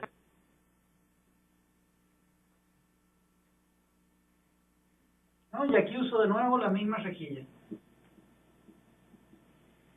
Si esto es 100, es 100 milisegundos, 50 y 100, esto enmascara este estímulo. Y yo no lo veo. Pero tu cerebro sí, o tu efecto en los tiempos de reacción se van a notar, ¿no? Entonces, el attentional blink, a veces se usan máscaras para cubrir el T1 o el estímulo, el distractor o el estímulo que se atienda, ¿no? Igual el efecto se mantiene, pero es mucho más inconsciente, el sujeto ya no lo percibe. Okay. Habría que ver cuál es el diseño específico que estás pensando. Esse lance da máscara é algo como efeito subliminar? Exacto. É? Subliminal o supraliminal, según el efecto de la máscara. Sí. Puede ser absolutamente inconsciente o puede tener cierto, uno puede ver algo pero no percibirlo del todo, Sí. ¿no?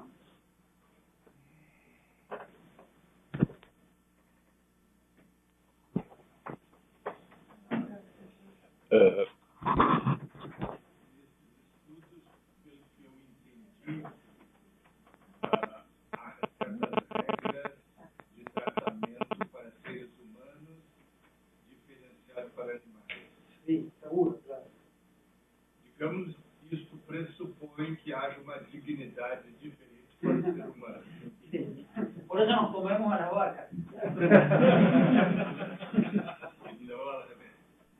Claro. É claro que a fundamentação dessa distinção pode ser aleatória, pode ser do tipo especista. Tá? O nosso grupo é este, os outros são os outros.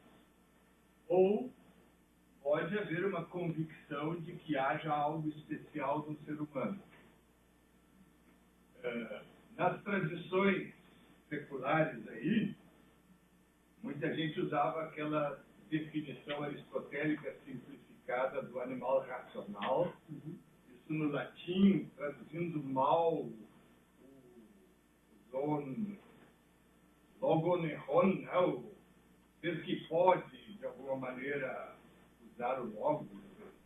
A minha curiosidade é, já que existe essa diferença, deve haver uma fundamentação, Claro. pelo menos pressuposta.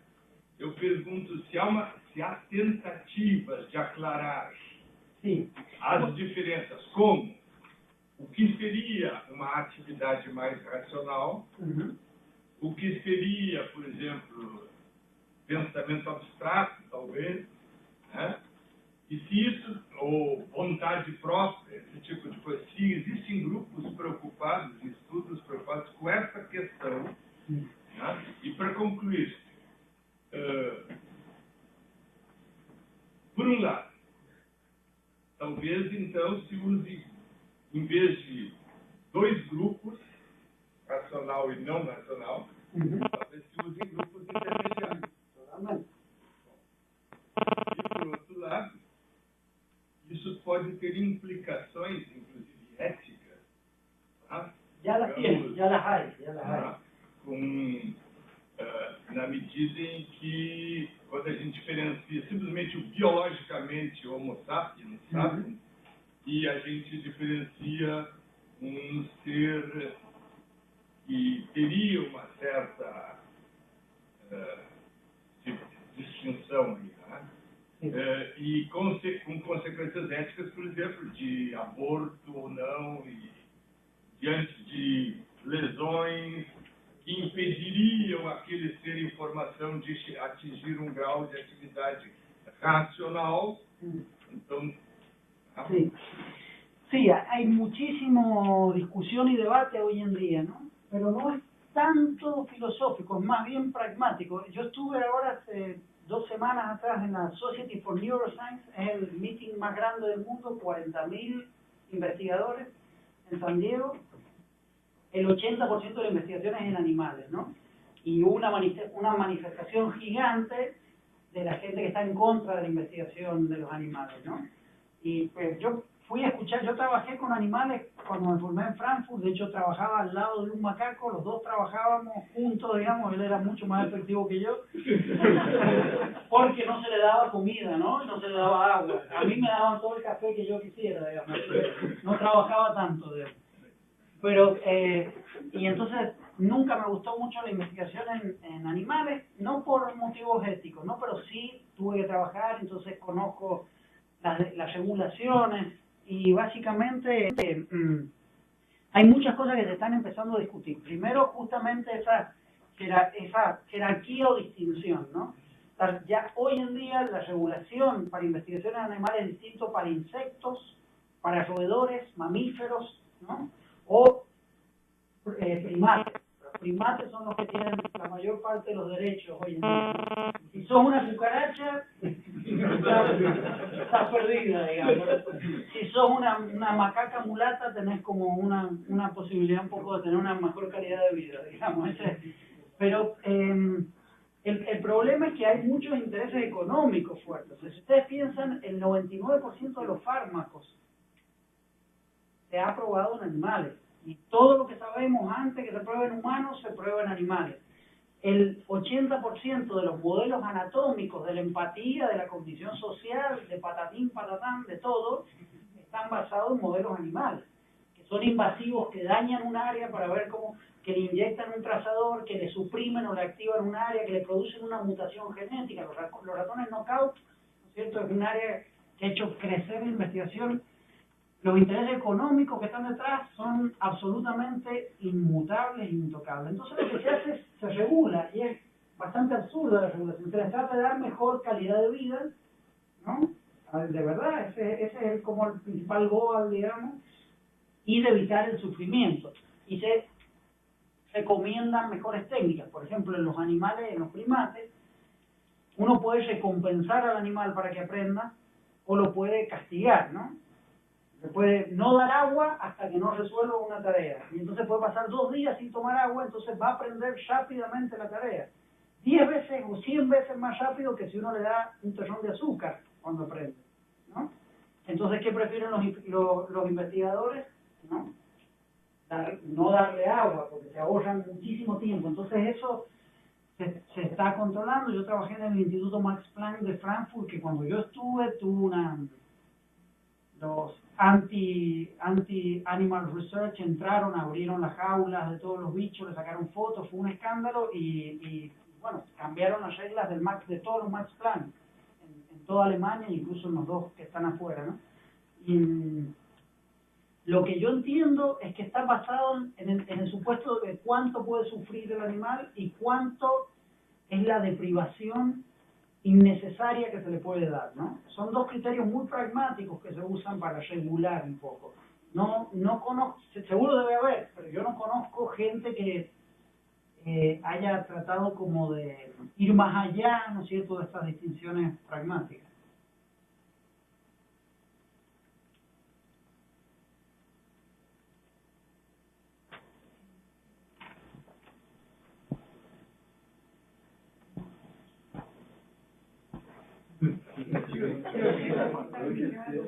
Você precisava pesquisas, aqui é terceiro grupo, entre conscientes, inconscientes, y el tercer grupo yo posso me oferecer.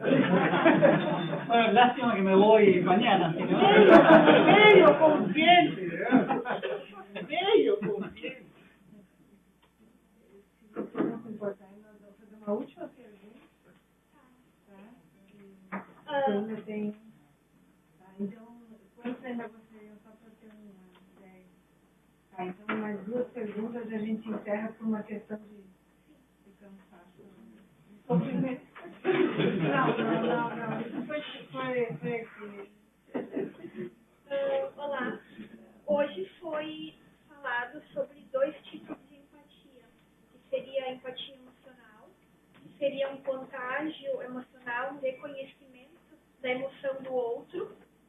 empatia cognitiva, que seria um engajamento com o outro. E aí envolveria uma performance, como, por exemplo, criar uma teoria sobre como a outra pessoa está se sentindo. E aí eu não ouvi se falar sobre a questão da compaixão, mas eu ouvi falar sobre a questão da empatia ser maior com vítimas, quando a ação contra a vítima seria explicitamente intencional. E aí eu gostaria de saber se, na verdade, eu trabalho com linguística aplicada. Com linguística aplicada? Na análise da conversa. Ok. Então, eu estou tentando analisar empatia, compaixão, afiliação, desafiliação e alinhamento e desalinhamento, e a distinção, a sistematização de todos os conceitos a partir da perspectiva êmica, que seria como que os próprios interagentes entendem e reagem, ou seja, a emoção. No entanto, eu não tenho acesso à emoção, mas sim aquilo que é explicitado, que pode ser fingido, uma performance, que não necessariamente a pessoa esteja sentindo, não sei. Aí eu queria ver como vocês entendem essa distinção. Se, quem sabe, a empatia emocional não seria, na verdade, compaixão, que seria meio que demonstrar um reconhecimento como, nossa, a prosódia, e a empatia cognitiva, racional, seria criar uma teoria, falar sobre como eu imagino que a outra pessoa está se sentindo. E aí ela confirmando, eu tenho a prova que ocorreu de fato a empatia. Caso essa teoria não seja confirmada, por exemplo, eu posso dizer que tu está triste hoje, e a pessoa, não, eu não estou triste, eu só estou séria, eu só estou quieta. Então foi uma tentativa de empatia, mas não empatia propriamente dita. E o que isso tem a ver com a linguagem, ou se é só emocional?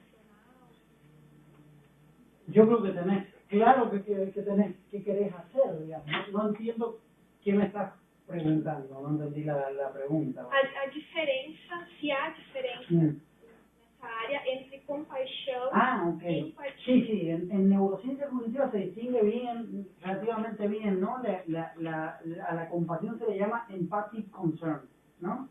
Empathic concern ya es casi un juicio acerca de qué tan mal se siente el otro, ¿no? Mientras que la reacción empática es más automática. Uno puede incluso tener reacción empática casi está esto que te duele a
Porque enquanto tu apresentavas, dei uma procurada aqui e vi que a literatura é muito recente, coisa de 2, 3 anos. 3 anos. Graph modeling. Algo muito recente. E a minha dúvida é sobre o que ela procura exatamente representar, já que a base, né, a base, digamos, os dados de onde se infere ou se constrói a representação por grafos, são exames de, por exemplo, ressonância magnética funcional, que dão uma apresentação anatômico-funcional do cérebro, mas se eu entendi bem, os nodos nos grafos não são neurônios. Não. Então, como que funciona isso, essa passagem do exame anatômico-funcional para algo que é uma correlação entre desenho, né? Claro, vos podés medir 10 minutos de resting state functional magnetic resonance imaging, ¿no? 10 minutos. Desde 1 a 10. Durante esos 10 minutos estás registrando la señal BOD, el cambio en la oxigenación de la sangre. Esta señal oscila, con oscilaciones lentas, ¿no? Entonces supongamos que tenés el cerebro aquí y que yo tomo este ROI y este ROI, ¿no? Frontal y occipital. Entonces yo voy a tener que este ROI tiene una actividad que es así, ¿no? Es lenta, oscila lento, y voy a tener este otro ROI que oscila así, ¿no? Entonces, ¿qué hago yo para hacer teoría de grafos? Antes de aplicar teoría de grafos, tengo que hacer una matriz de covarianza. Puedo usar correlaciones de rango como métodos muy simples, puedo usar métodos más complejos como sincronización de fase, o métodos más complejos como synchronization likelihood, ¿no? Que básicamente lo que te dice es si este punto en el tiempo está asociado a este punto en el tiempo, si este punto en el tiempo está asociado a este punto en el tiempo. Y entonces construir una matriz de covarianza donde tenés todos los voxeles del cerebro acá y todos los mismos voxeles del cerebro acá. Este y este, que son este y este, lo tenés aquí y aquí, ¿no? Entonces yo aquí saco una medida que es 0 o 10 o 1 o lo que sea, pero que te dice que está más sincronizado o menos sincronizado a lo largo de esos 10 minutos, ¿no? Pero después, este voxel también está conectado con con todas las otras partes del cerebro. Entonces tenés todo esto. Entonces tenés una matriz de sincronización, donde en la diagonal tenés valores absolutos de correlación y tenés menos valores porque son los mismos valores consigo mismo, ¿no? Y sobre eso uno le aplica métricas de grafo, ¿no? Entonces yo digo, bueno, este nodo yo quiero ver cómo está más conectado con sus vecinos versus con otros más distantes, ¿no? Entonces empiezo a calcular cómo para este nodo comunicarse con este otro de acá, por cuántos otros nodos tiene que pasar, ¿no? Entonces para eso uso path length, o quiero ver degree. Este monodo se conecta con muchos otros nodos aparte de con este, o con solo poquitos nodos aparte de con este. Eso es degree. Uno empieza a aplicar métricas de teoría de grafos. Ahora también usa thresholds, es decir, el cerebro está todo hiperconectado. Si vos aplicás esto sin un threshold, vas a tener que estar todo masivamente conectado con todo. Pero si le aplicás threshold de significancia, ¿no? O de probabilidad de ajuste, entonces empezás a reducir la conexión. Esto es lo que te quiero mostrar, un segundito. No, fíjate por ejemplo, esta medida es de Small World. Small World es una medida de teoría de grafos que te dice, supongamos que cada uno de nosotros representa uno de esos voxeles del cerebro, ¿no? Y supongamos, no sé, permiso, que aquí él conversa con ella y con ella, pero conversa mucho menos con el caballero allá y muchísimo menos con el que está más lejos, ¿no? Él tiene mucho degree cercano y mucho menos degree lejano, ¿no? Pero a la vez él puede comunicarse allá, o si todos le hablan fuerte y a él de golpe, ¿no es cierto?, él va a responder. Es una medida de Small World. Él tiene más conexión con sus vecinos, pero las conexiones distantes también pueden influir en él, ¿no? Entonces, pero claro, si uno usa un umbral muy alto, está todo conectado con todo en el cerebro. Es como si todos estuviéramos hablando a la vez, ¿no? Pero hay algunos que gritan más. Entonces, si uno corre el umbral, solo van a quedar los gritos, las conexiones de algunos. Esa es la idea. Y con eje es exactamente lo mismo. Es la señal de un electrodo contra la otra señal del otro electrodo. Entonces, todos los pares de combinaciones posibles de electrodos. ¿Más o menos? ¿Se entiende? Poco.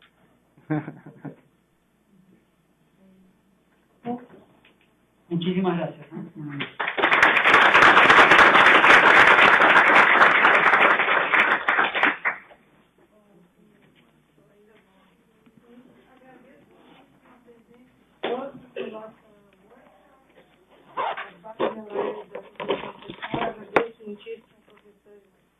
Un gusto. E a todos os palestrantes de ontem e de hoje. E eu espero que esse repita, porque eu acho que foi um grande sucesso. Muito obrigada ao Dirson, ao Ricardo e aos membros do grupo Social Brain, César, Ana e a Mila, que auxiliaram a pensar e a idear esse workshop. Boa noite a todos.